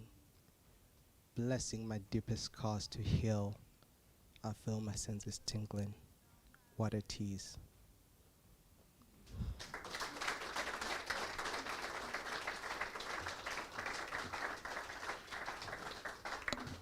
Thank you. And my last one is going to be another small one. It's just based on, and when you go out, like really out, and the sun is rising, and the whole experience of just going out, basically. Yesterday I got drunk. I found true religion in the most unlikely place. To my surprise, the moon people. Allergic to the sunrise, a bunch of alcoholics drowning in their own poison, sucking each other's venoms like cauldron of vampires. What a fucking culture. A fucking culture.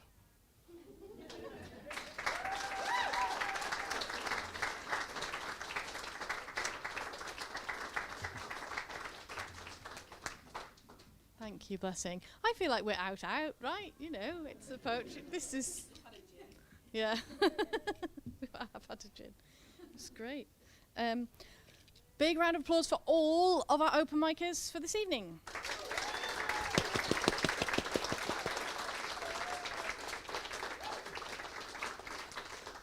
Oh, we've got some poetry. Our next poet is Helen Mort, whose book, The Illustrated Woman, is an acute observation of bodies, the way they work and don't work, the way we work with them and decorate them. In all her writing, whether poems or novels or memoir, Helen is also an incredible writer of place, of peaks and rocks, and of the city of Sheffield itself. So she's the perfect reader for a Sheffield-based poetry party such as this. Helen is a poet and novelist. Her collections Division Street, No Map Could Show Them, and The Illustrated Woman are published by Chatto and Windus. She's a Fellow of the Royal Society of Literature and she teaches at Manchester Metropolitan University. Please give it up for Helen.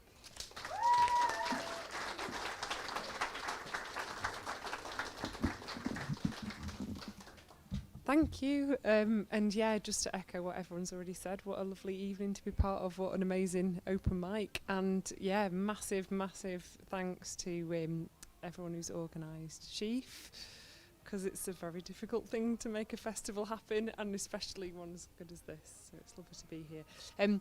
Last time I wore this dress was to go on Z-List Alumni University Challenge many years ago, and it went terribly wrong. So let's see how this goes. I'm going to start with some Sheffield poems. Low Edges. And if those doors to other worlds exist, you'll find them here. Low edges, where the city smooths its skirt down in the name of modesty, picks up its jacket, calls it a night. Here, Bichon Frises chase their tails all morning on the astroturf.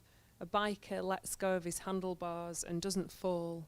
A woman rolls the afternoon into a cigarette and smokes it silently. Forget the Cornish sea, the top of Nevis with its trapdoor light. If you're to leave this world, you'll leave it here. This salvaged Friday, shop lights dimmed. Look up, how easily the rain bisects the sky. Thank you. This is Division Street, so moved slightly from the outskirts of town into the centre. I've always been fascinated by that as a place name. I love place names and the poetry in them. And yeah, Division Street has always seemed like a bit of a gift of a name. This is a very old poem. Division Street. You brought me here to break it off one muggy Tuesday. A brewing storm, the pigeons sleek with rain. My black umbrella flexed its wings. Damp-skinned, I made for the crush of bars where couples slip white pills from tongue to tongue, light as drizzle, your fingers through my hair, the way you nearly sneaked a little something in my blood. At the clinic, they asked if I had tattoos, and I thought again of here, the jaundiced walls, the knit-knit whine of needle-dotting bone, and for a moment almost wish you'd left your mark, subtle as the star I cover with T-shirts, the memory of rain, or your head-down walk along Division Street, slower each week, pausing by the pubs, their windows so dim you see nothing but yourself reflected. I'm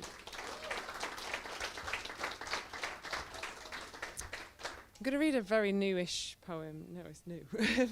I'm not sure about it. How do we feel about a poem with women weeing in streets? Positive, it seems. Oh, good.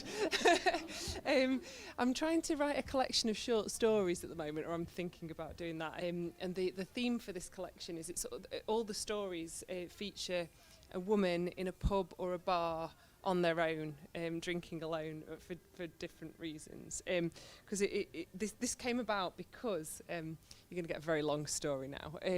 I was in Edinburgh not too long ago, and I was meant to be meeting a friend, and he kept me waiting in this pub for 3 hours on my own. For no good reason, as it turned out. But anyway, the first hour was fine, and then I became very aware of the reactions that I was starting to get from people around me, and how different it felt from if I'd been someone else, potentially. And there was a lot of pity going on, and a lot of sort of, oh, are you all right?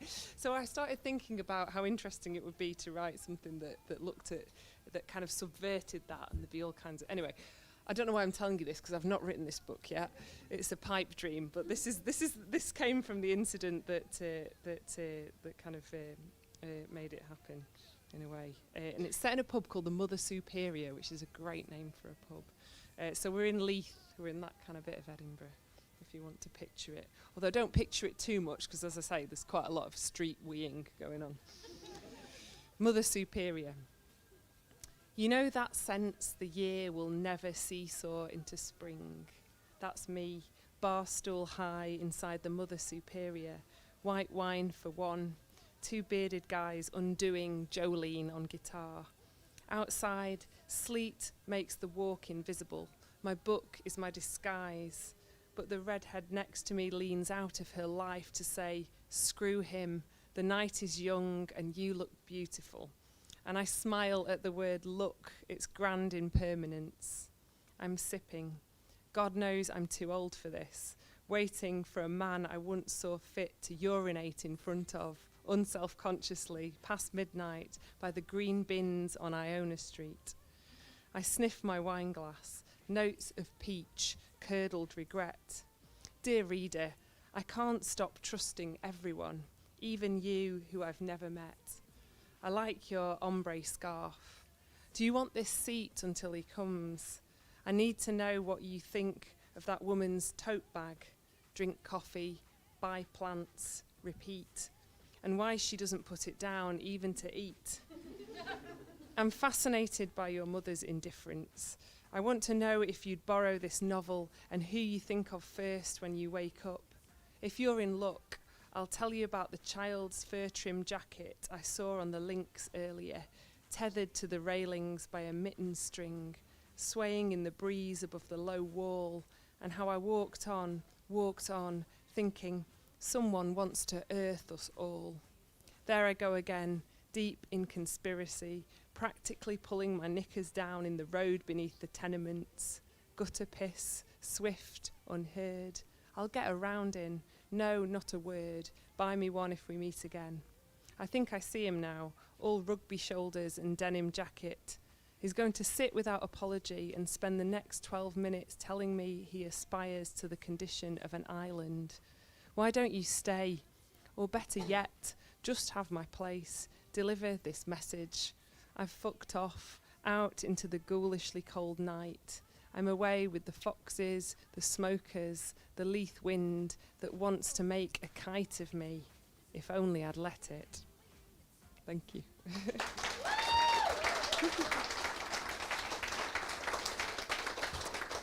I meant to say it was all right because when he turned up 3 hours late, he brought me a poetry magazine with his poem in it. So that made it okay. So this short story collection will emerge at some point. It'll be full of people who have been stood up, who have not been stood up, who might be there for many different reasons, or who might have been friends stood up like I was, and much more. I've just got to get my act together and actually write it. So by saying this in front of all of you now, I've got to go away and write some short stories. I'll do some bird poems now. Quite enough of people. Barn owl. Smaller than I thought and cloud-coloured, silent through the daylight sky by Bamford Edge, sweeping from leaf tip to fence post. I cannot see the texture of her feathers, bark of her talons, only that she must be starved to hunt so early, dart into the corrugated barn. I do not know why I say she, any more than I know how to slake her hunger. Soon, my son cries from the car like a baby bird, and my breasts prickle and milk comes, ghostly barn owl pale. He is dressed in down, nested in his blue coat. I feed him, hunched in the driver's seat. The owl rests far in the landscape of her want. The news reports a 3-year-old from New York State has just been saved from weeks lost in the woods. He told his mother how a winged creature watched over him by night, built him a rustling bed of leaves. Truth is a milky thing, a thinness through the trees. I cannot follow it because I hold my son. I only hope this world will feed him. Thank you. And this,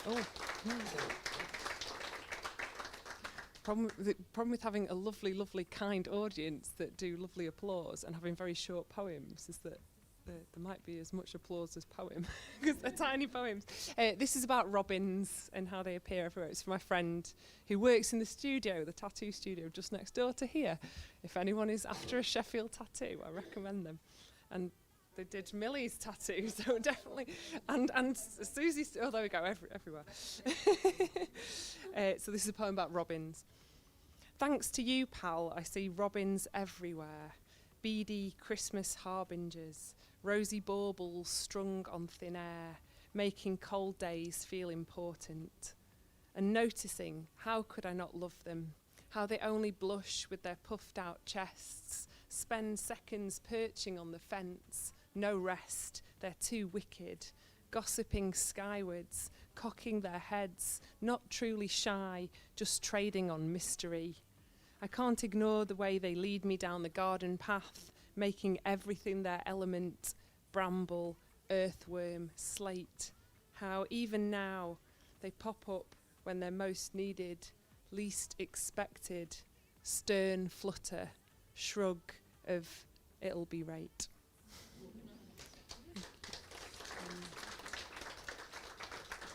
I do feel that's what robins are saying if they're saying anything, and I think they're saying it in a slightly Sheffield way. That'll be right. I'll read some poems from my last collection of poems, which is called The Illustrated Woman. And it's sort of about, if it's about anything, I mean, what's a poetry book about?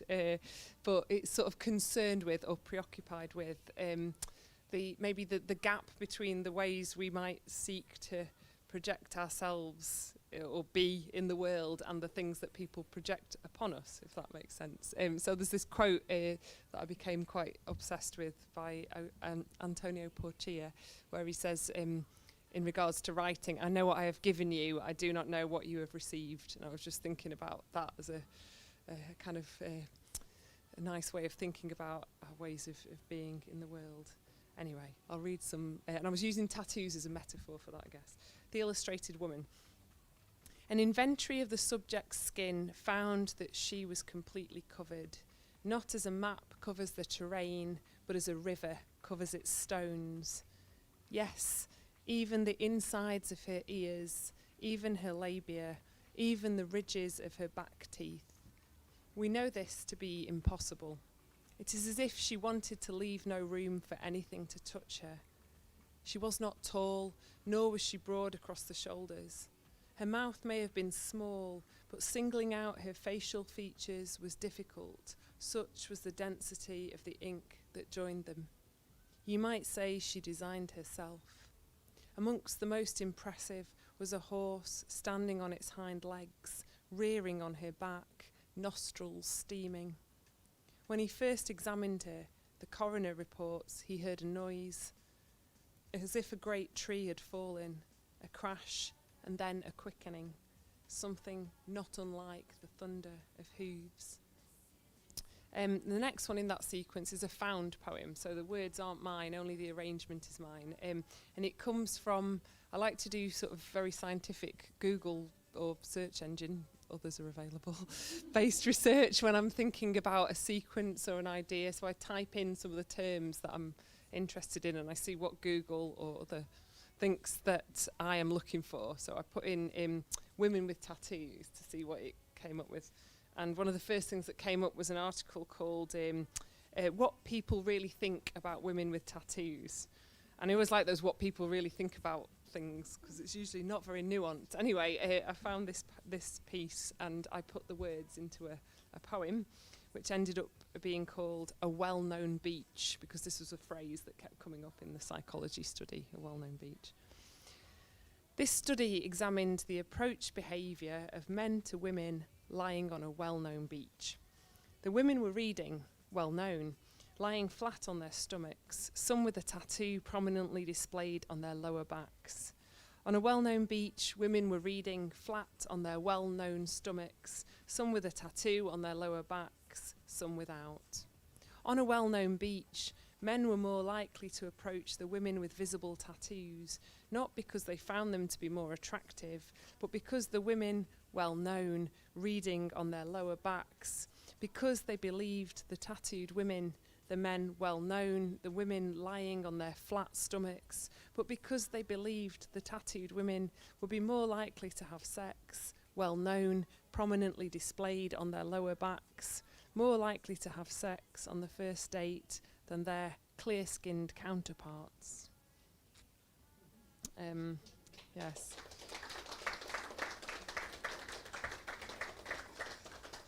I'm going to do a couple more illustrated woman poems. I'm going to finish with something else, if that sounds okay.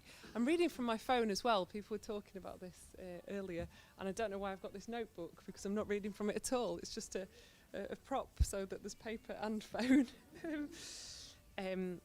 This is another tattoo piece.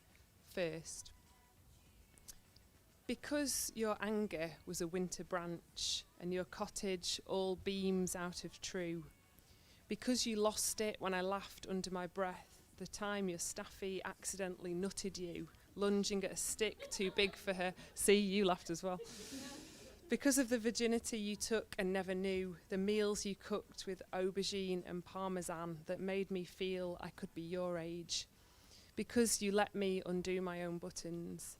Because the opportunities were few. Because you said you wouldn't make me choose between us and university, then I chose and you chose too. Because you told me while we watched a film where somebody was snorkeling and didn't turn your face away, so your words were bubbles lit blue. Because of your double bed, your body, the music I still travel through. Because you took me to a quarry for the view, you were a stone chat, your voice was rock on rock. Because I sobbed with my face on the steering wheel in moonstruck laybys, and my grandma said the moon was only passing through. This ink shape levering from the hinge of my spine, my first tattoo, was meant to be a closing door, me turning my back on you. And the last one, oh, thank you, the last one that I'll do is kind of a found poem as well, because it comes from sort of search suggestions. You know, when you type something, it tries to fill it in for you. It's like questions you could have asked, sort of thing. I'm sure there's a name for that I don't know. But yeah, I was looking at, again, it was a women in tattoos thing, and these were the kind of questions that people were asking. And I made some of them into a poem, and then I kind of filled in responses with other found texts. It's a tiny, tiny poem. Search results. Where do tattoos look the best on girls? Elegant hummingbird, mermaid with pearls. Why do attractive women get tattoos? 99 soft feminine designs for you to choose. Why does my girlfriend want to get inked? Butterfly with falling leaf, roses in wild pink. Can tattoos look good on females? the tip of her tongue, the blood under her nails. And I'm going to finish, thank you. I'm going to finish with a slightly older poem, which is, again, it's my scientific way of researching things for poems. This one came from the askmen.com guide to why men date difficult women, which I'm not even sure how I found in the first place, but I found it. And I was thinking about this term and how it was being used there, this kind of difficult women term. And I think it was, it was before Ken Clarke had said that Theresa May was a difficult woman or whatever. And I thought it was kind of being used as if it was a species of butterfly or a moth that we could all identify very easily and go, aha, there is a difficult woman. It's got a little epigraph from said website. God knows there are difficult women out there, women who are, at times, shallow, bitchy, selfish, dishonest, and, of course, crazy. So I sort of responded, I'm not sure how. Difficult women. Difficult women don't care what time it is. They're crowding the bus stop with their difficult bodies, refusing to budge for the light. Or in the parks, dragging their difficulty behind them like a fat dog. Some of them are running, cycling, or worse, driving cars. If a difficult woman hits you at 30 miles per hour, you have a 50% chance of survival. At home, difficult women are more like walls than windows. But if you lean on one, you fall straight through. And sometimes at night, they show your face. Difficult women don't know they're born. Difficult women don't know the meaning of the word. There could be one folded into your newspaper, holding her breasts like oranges. There might be one carrying your coffee or moving to your road. In London, it's said you're never more than 6 feet from a difficult woman. Have you or a colleague had a difficult woman in the last 6 months? If so, you may be entitled to compensation. Do you have difficulty with our questions? Are you afraid you may be difficult yourself? Thanks so much. Have a lovely rest of the evening.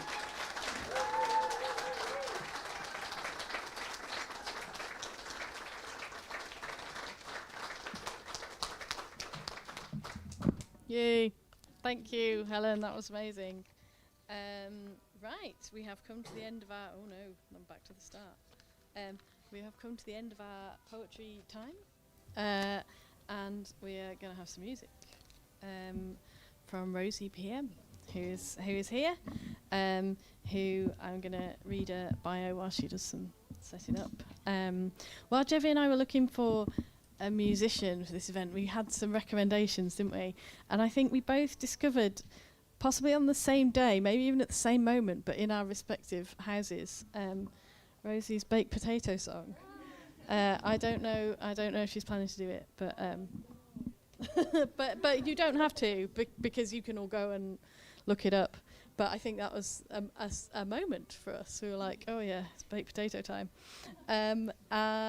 Rosey sings and chats about this lovely ludicrous life over cartoon flavour beats made by her friends.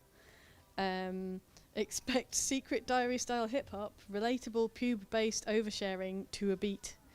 And big snail anthems for dancing to. But we're not, I feel like, I just started to think this, we should have some like dancing space. I've been told by a teacher that you can stack these chairs. Okay. But also I do like being sat down against something, so just do like see the dance. What do you need me to move out the way? This and stand or? I can leave the stand, okay. Maybe do whatever.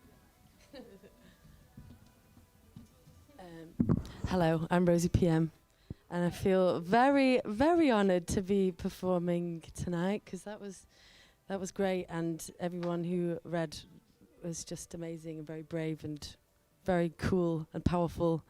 Wow. These are kind of like my poems, actually. These are my poems to beats. It's just good to get stuff out sometimes, you know? And some of it's like a bit silly and some of it's not silly at all. But this first one's called Goo with Blobs on, so it's quite a serious piece.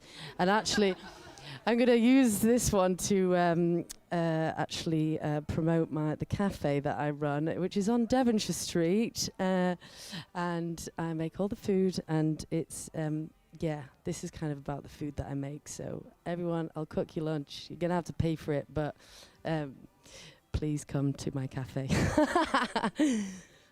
Oh, also, my voice is a little bit strained.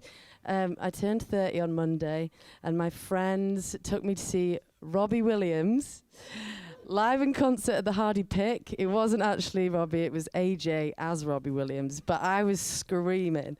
So bear with me if I am a little bit froggy. Anyway, this is Goo with Blobs on.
Pickledy bits, squiggledy bits. I like to sprinkle pomegranate on shit, it's lit. I really can't resist some peanut butter all up in it, all up in my spinach. I like to fry, stir fry, it's nice. Ice cream and apple pie on the side, alright. I'd like to try some alien delight. And a slice, sticky rice, caramelized. That's nice, 5 spice and time.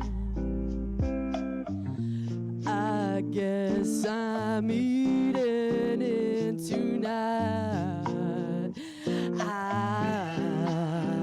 I'm having goo with blobs on. Goo with blobs on, baby. It's goo with blobs on. Goo with blobs on.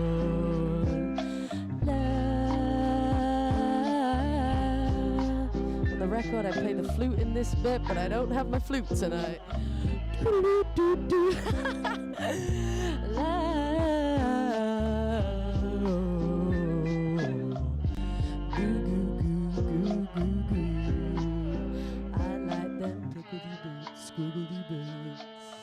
Squiggly bits, I like them squiggly bits, squiggly bits, squiggly bits.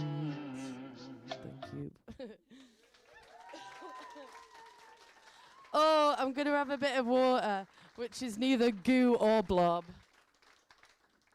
Just by the way, a squiggledy bit is actually anything sort of sprinkly or scrunchy that you put on top of a meal, like crispy onions or chili or I don't know, edible eyeballs, which I do have sometimes, but I've run out, so if anyone knows where I can get them from, please let me know. Oh yeah, I didn't even say the name, God. Garden Kitchen, and it's vegan and vegetarian, so I'll sort you out, hopefully. Last week the special was a fake frog on toast. So you get the vibe. Okay, this is kind of a new one, but you might not even know or care. But it's not really left my bedroom. So we'll have a go. It's called My Hole.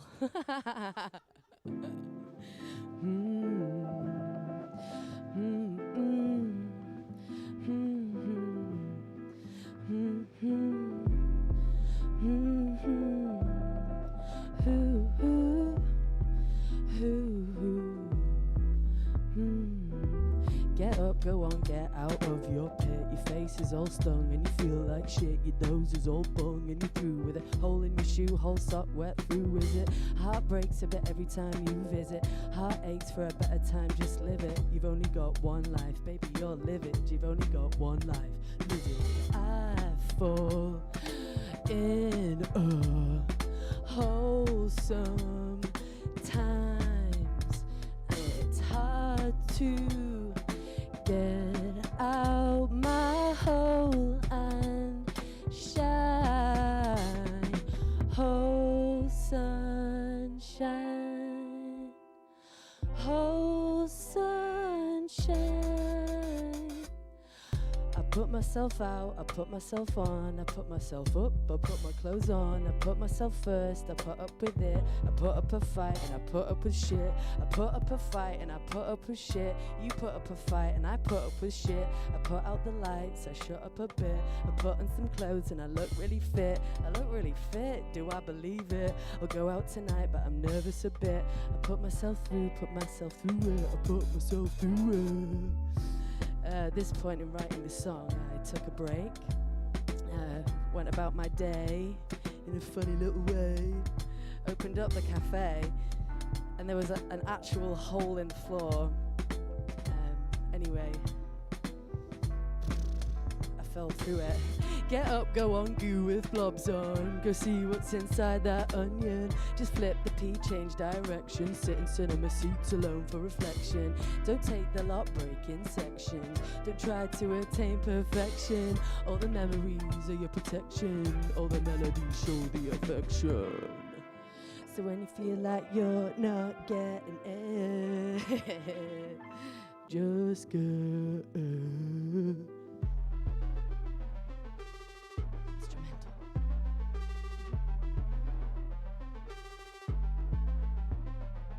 Whole sunshine, bathe your hole in the sunshine. Get up, come on, bathe your butthole. It lights you up nice and natural. Feel the sunshine, energy so cool. Now you're swaying in a hammock, soaking by the swimming pool. Okay, so you're not atypical. He's the kind of guy to relax and be nice to. Yeah, be nice to me, cause I'm nice too. But am I being too nice? Ooh. Don't wanna be too nice, ooh, but I like being nice, ooh. No, I don't wanna be too nice, ooh, but I like being nice, nice, nice, nice, nice, nice, nice. So when you feel like you're not getting it, just go. Thank you. Oh gosh, Robbie, that fake Robbie Williams, he got me this week. So thank you, thank you, thank you. Yes, that was called My Hole. I did properly fall through a hole in the floor. And I don't know how I did it really, because there was a literal hole in the floor, but the door was on the other side of the hole. And I just fucking put my foot in the hole. And my arse actually saved my life. It could have been really bad. But yeah, here I am, alive and well. This song's called Getting It. It's called Getting It, but it's not like you think it might be, all right? Mine's out of the gutter. Actually, maybe it is. We'll see. La la la la la la la la la.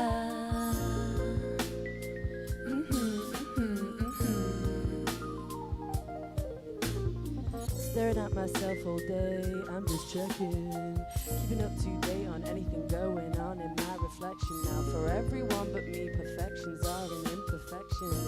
You can grow up or down or in or out in all kinds of directions. Now for everyone but me, there's no my introspection. No only deflecting by so closely inspecting. And if I was really free, then I wouldn't be stressing. I'm only messing, I'm only messing, I'm only messing myself around when it comes to undressing. Big mouth confessing, still not learnt my fucking lesson. I want to be the object of my own affections, not obsessions. I want to ask for stuff I like and ask to use protection, but I keep forgetting. I keep forgetting just how much I need to love myself, and I keep forgetting, but I'm getting it, I'm slowly getting it, but I keep forgetting. I keep forgetting and I'm out of touch, and I need to love myself, and I keep forgetting, but I'm getting it, I'm getting it. Baby, I've learned to run, but it feels like I've learned to fly. I feel it in my knees and I can see it in the sky. And I don't want to stop and I don't want to tell you why. Oh man, I should be pleased about the power of these thighs. And I do believe, and it's not all lies, I'm just always looking at me through everyone else's eyes. Be at ease and have a cry. Say what you mean, don't have to be nice as pie all the time. Nice as pie all the time. I'm an extroverted introvert, do you even know? 1 minute high, I'm showing off, the next minute I'm sucking off down low. And I can't even call this rap, I'm just discovering my flow. Waiting for my hair to grow with the scissors in my hand like whoa. I always do the slow things fast, I always do the fast things slow. And I don't know where to go, but I keep forgetting.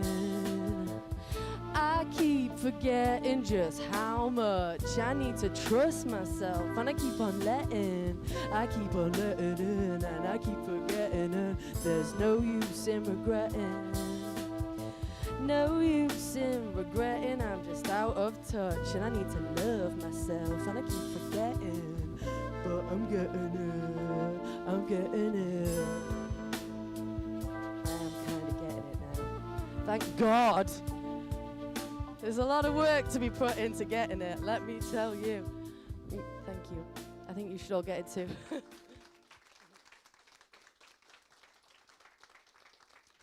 Thank you very much. Oh, speaking of tattoos, I got this is a Robbie Williams themed tattoo. Just to let you all know, it does actually say rock DJ, not as my mother says, cock BJ. Yeah, not sure what to do about that one. But, you know, whatever. Okay, this one's called Still Life.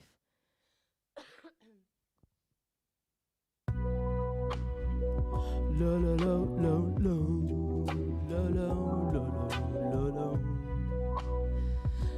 la la la. I'm still in a soft focus, still not got that much to show you, cause it's kind of like a limbo layer that holds us, and each day peels away, it unfolds us. And if anyone would have told us, if anyone, did anyone, and if anyone would have told us, what would we do? What would you do if you were me and I was you and you and me met me and you? And what would I do if I met me too? What would I do if I was you and you and me and me and you met me and you? And what would you do if you met you too? Soz about that. I'm just wondering though, yeah, I'm fixated on the different states of things and how they grow, and everything's a bit like whoa, and everything is everything, and and everything's a bit like, whoa, stick and poke and laugh and joke, stop, drop and roll. It's unusual, it's all very unusual. And I'm still trying hard to sit still. I've got some new boots on, I'm still walking up that hill, still eating way past I've had my fill, and my cup's half full, so I don't spill. And I say that I won't, but I bet that I will, and I can't wait until, but I'll have to wait until I'm high. I'm so high. Why am I? Oh, why am I just killing time? Am I just killing time? But I'm supposed to be in my prime. Yeah, I'm supposed to be drinking cold beer, fresh lime, less thinking, no fear, it's fine. And where's that line? If there's a sign, I'll sign. Trying to trust, it's just these stars never warn you, they just align. Divine, divine, divine,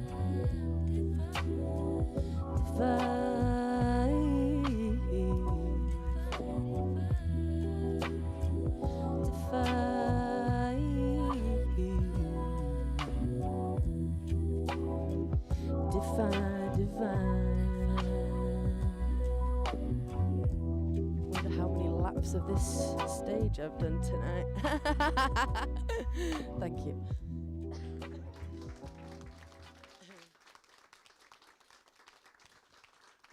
Okay, I think I'm gonna do some sillier ones now. Yeah, this is a kind of a new one as well. This is about how I really, I feel like a dog sometimes, you know? Especially when I'm walking with all these friends that I have that are cats, and they're just really chilled and slow and relaxed, and they can kind of just like chill out and relax, and I'm like, literally what I've just been doing this whole gig. I'm just storming around. You know them dogs that when you walk in them, they're just like, and you're like, where are you even going so fast? Just slow down. So yeah, I wrote a song about being a dog. Woof. What, this old thing? Nah, it's nothing new. I wanna be a dog. I wanna chew on you. Ow, ow! How, howl at the moon. I'm just like a dog sometimes, barking up the trees. I find it hard to breathe 'cause I'm choking on my lead. Don't know why I forget the speed that I'm moving down the street. I wonder how fast I would be if I actually had 4 feet. But no, it's cool, baby, because the owner's me. No, I'm no fool, baby, not begging for no treats. I'm like a dog. Sometimes I'm like a dog. Sometimes, woof, oh woof, I found something. It's something big. Beep goes the detector. Oh dog, it's time to dig. I buried it so deep, deep in my heart. I'm pulling on my lead, really pulling hard. Sometimes I'm like a dog. Sometimes. Sit, pause, roller, join, lie down, stay. Sit, pause, roller, join, lie down, slay. Sit, pause, roller, join, lie down, okay. Sit, pause, roller, join, bitch. And I really wanna feel like new dog, cool tricks. Just living a blessed life, running and picking up sticks. Oh woof, I found something. It's something big. Beep goes the detector. Oh dog, it's time to dig. I buried it so deep, deep in my heart. I'm pulling on my lead, really pulling hard. Sometimes I'm like a dog, sometimes woof. And I think if I was going to be a dog, I'd be one of those funny little ones that's like, maybe I've got 3 legs, but I definitely don't have fleas. Thank you.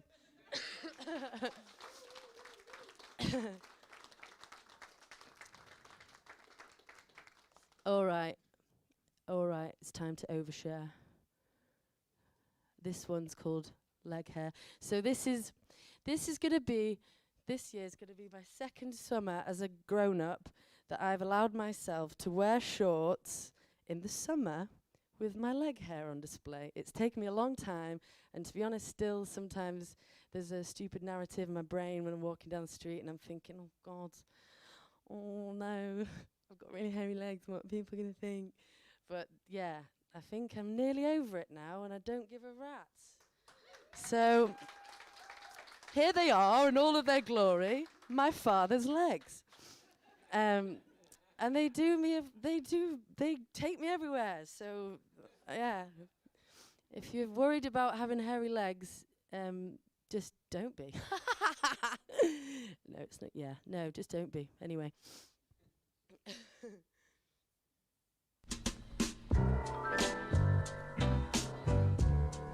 gonna do a lot of leg dancing in this one.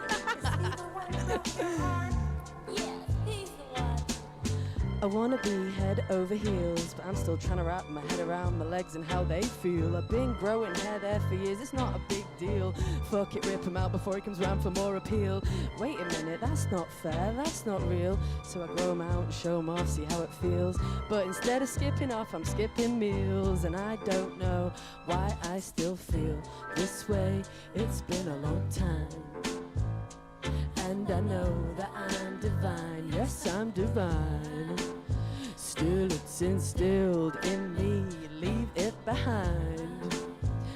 Leg hair, let go, let me love mine. And I'm eating all my snacks, so I don't eat all of my snacks. And I'm saying awful lots of this and thinking awful lots of that. I'm spending all my money, so I don't spend any of my cash. And I'm not in a rush, but I've really, really, really got to dash. Life gone in a flash. Life gone in a flash. Your life's gone in a flash, flash, flash, flash. Yeah, get your legs out. Do what you want with them. It's fine. It's literally fine. Plus, I absolutely love the looks you get when sometimes people may or may not be checking me out. I don't know. And then they'll get to like there and they'll go, and I'm like, yep. Still scary, is it? Oh, okay. So this next one's about my pubes. Oh shit, my mistake. I shaved my pubes off just for heartbreak. Like, oops, it happened again. I'm on a bender, now I'm on the mend again. Ooh, I'm feeling tender. He's just a friend again, banging on trend again, playing at pretend again. Shouldn't have hit send again. How much more can I give with all of this take? Oh shit, I shaved my pubes off just for heartbreak. Oh shit, I shaved my pubes off just for heartbreak. My mistake, my mistake. How much more can I give with all of this take? Oh shit, I shaved my pubes off just for heartbreak. And I'm like, la, la, la, la. And he's like, nah, nah, nah, nah, nah. And I'm like, wah, wah, wah. And it's all blah, blah, blah. I swam out to the deep end with the dolphins. I've got all these endorphins that are morphing into problems. You haven't even got your trunks on. And what about this love thing? You don't wanna know about this love thing. Maybe I should stop letting people in and just enjoy my swim and forget about him, 'cause it was never a thing. And how come all all of the songs I sing are about the same thing. Is it getting boring? And how come all of the endings are never ending? And I'm like, wah, wah, wah. And he's like, nah, nah, nah. And it's all blah, blah, blah. Oh shit. My mistake, I shaved my pubes off just for heartbreak. How much more can I give with all of this take? Oh shit, I shaved my pubes off just for heartbreak. Thanks. I played that song in Cardiff once, and it was a seated gig like this, but on the front row there was a mother and a father and their son, and he was like, I don't know, maybe 15, that age where he was like, and I was just like, yeah, and his mum and dad were, they all looked terribly awkward. But you know, you've got to educate everyone. I'm not going to shave my pubes off anymore. Can't be arsed. Anyway, we'll stop talking about my body hair now. I've got 2 songs left. This next one I've just dropped. It's on, it's online. It's on the World Wide Web. All of the places that you find music, I think it should be. And it's a celebration of being a pedestrian. It's called Big Fake Car, and it's my hot tip for avoiding the clean air charge. Whatever that means. It takes it out of me, so I'm just going to squat for a bit first. As long as it doesn't look like I'm doing a poo. Ow! I'll pick you up. I'm gonna pick you up in my big fake. Get in, I'm driving. I'll pick you up. I'm gonna pick you up in my big fake. Whoa, oh, I will pick you up in my big fake car.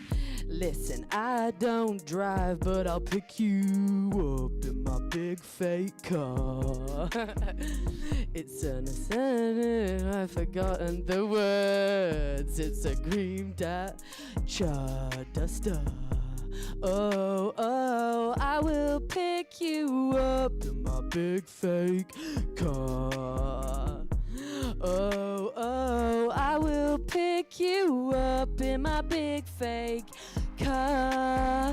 I don't drive, but I will pick you up in my Bentley. I don't have a Reggie P seats or a Licey. If I was charging for this taxi, I'd be pricey.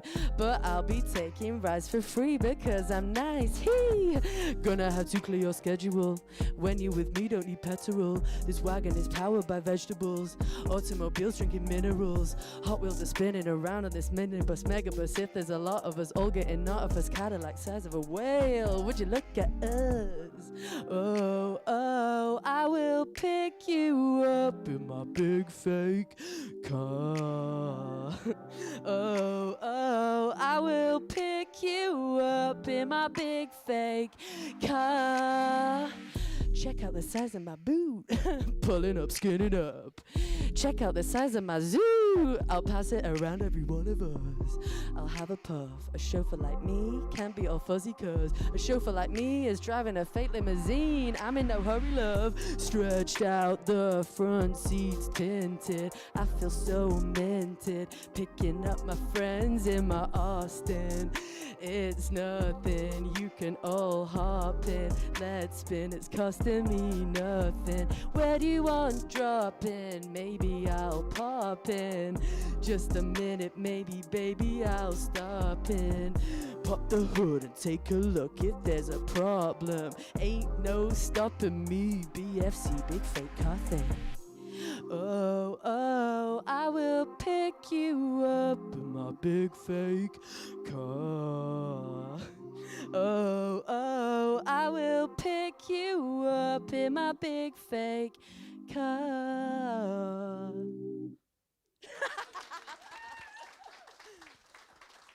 Oh, thank you for being so lovely to me, and everyone's just been so great tonight. Thank you for having me.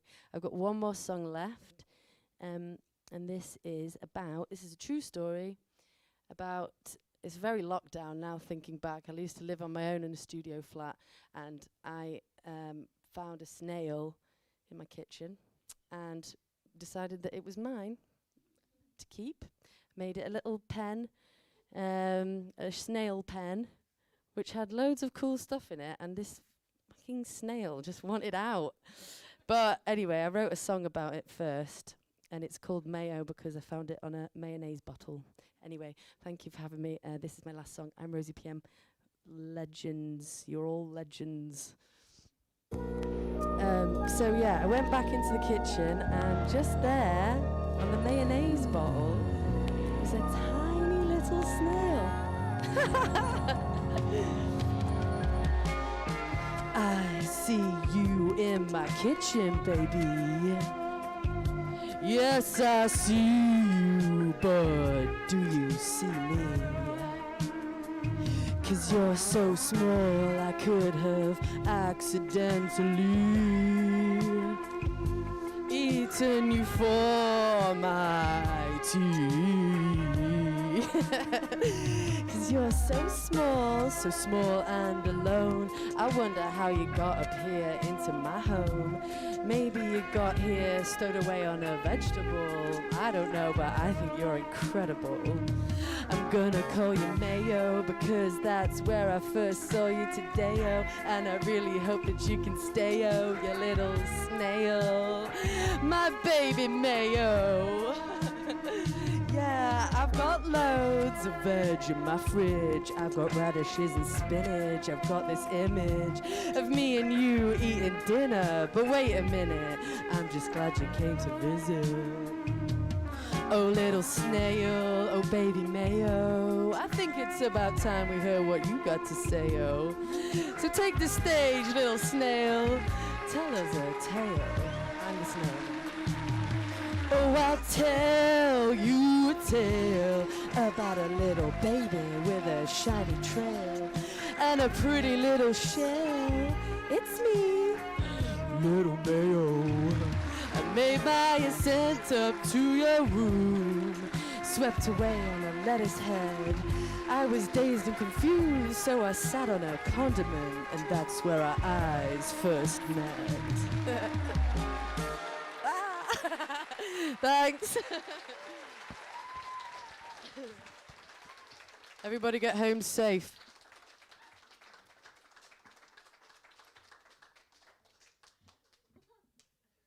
Amazing. Oh, thank you so much, Rosie. That was fantastic. I loved it. I loved every second. Yeah, find how Bandcamp?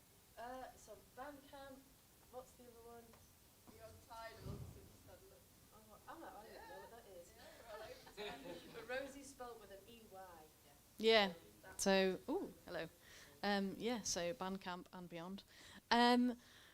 This is the end. My only friends. Thank you to everyone. Our performers, Rachel, Helen, Sile, Rosie, all the open micers, everyone else, you, the audience. There's no festival without the audience, right? So that's very, very important. So thank you. Luke's here. Luke was our young poet in residence. Thanks to Luke. And thank you to the plants. If anyone wants a wilty bit of oak, come and see me afterwards. Otherwise, safe home and well done, everyone.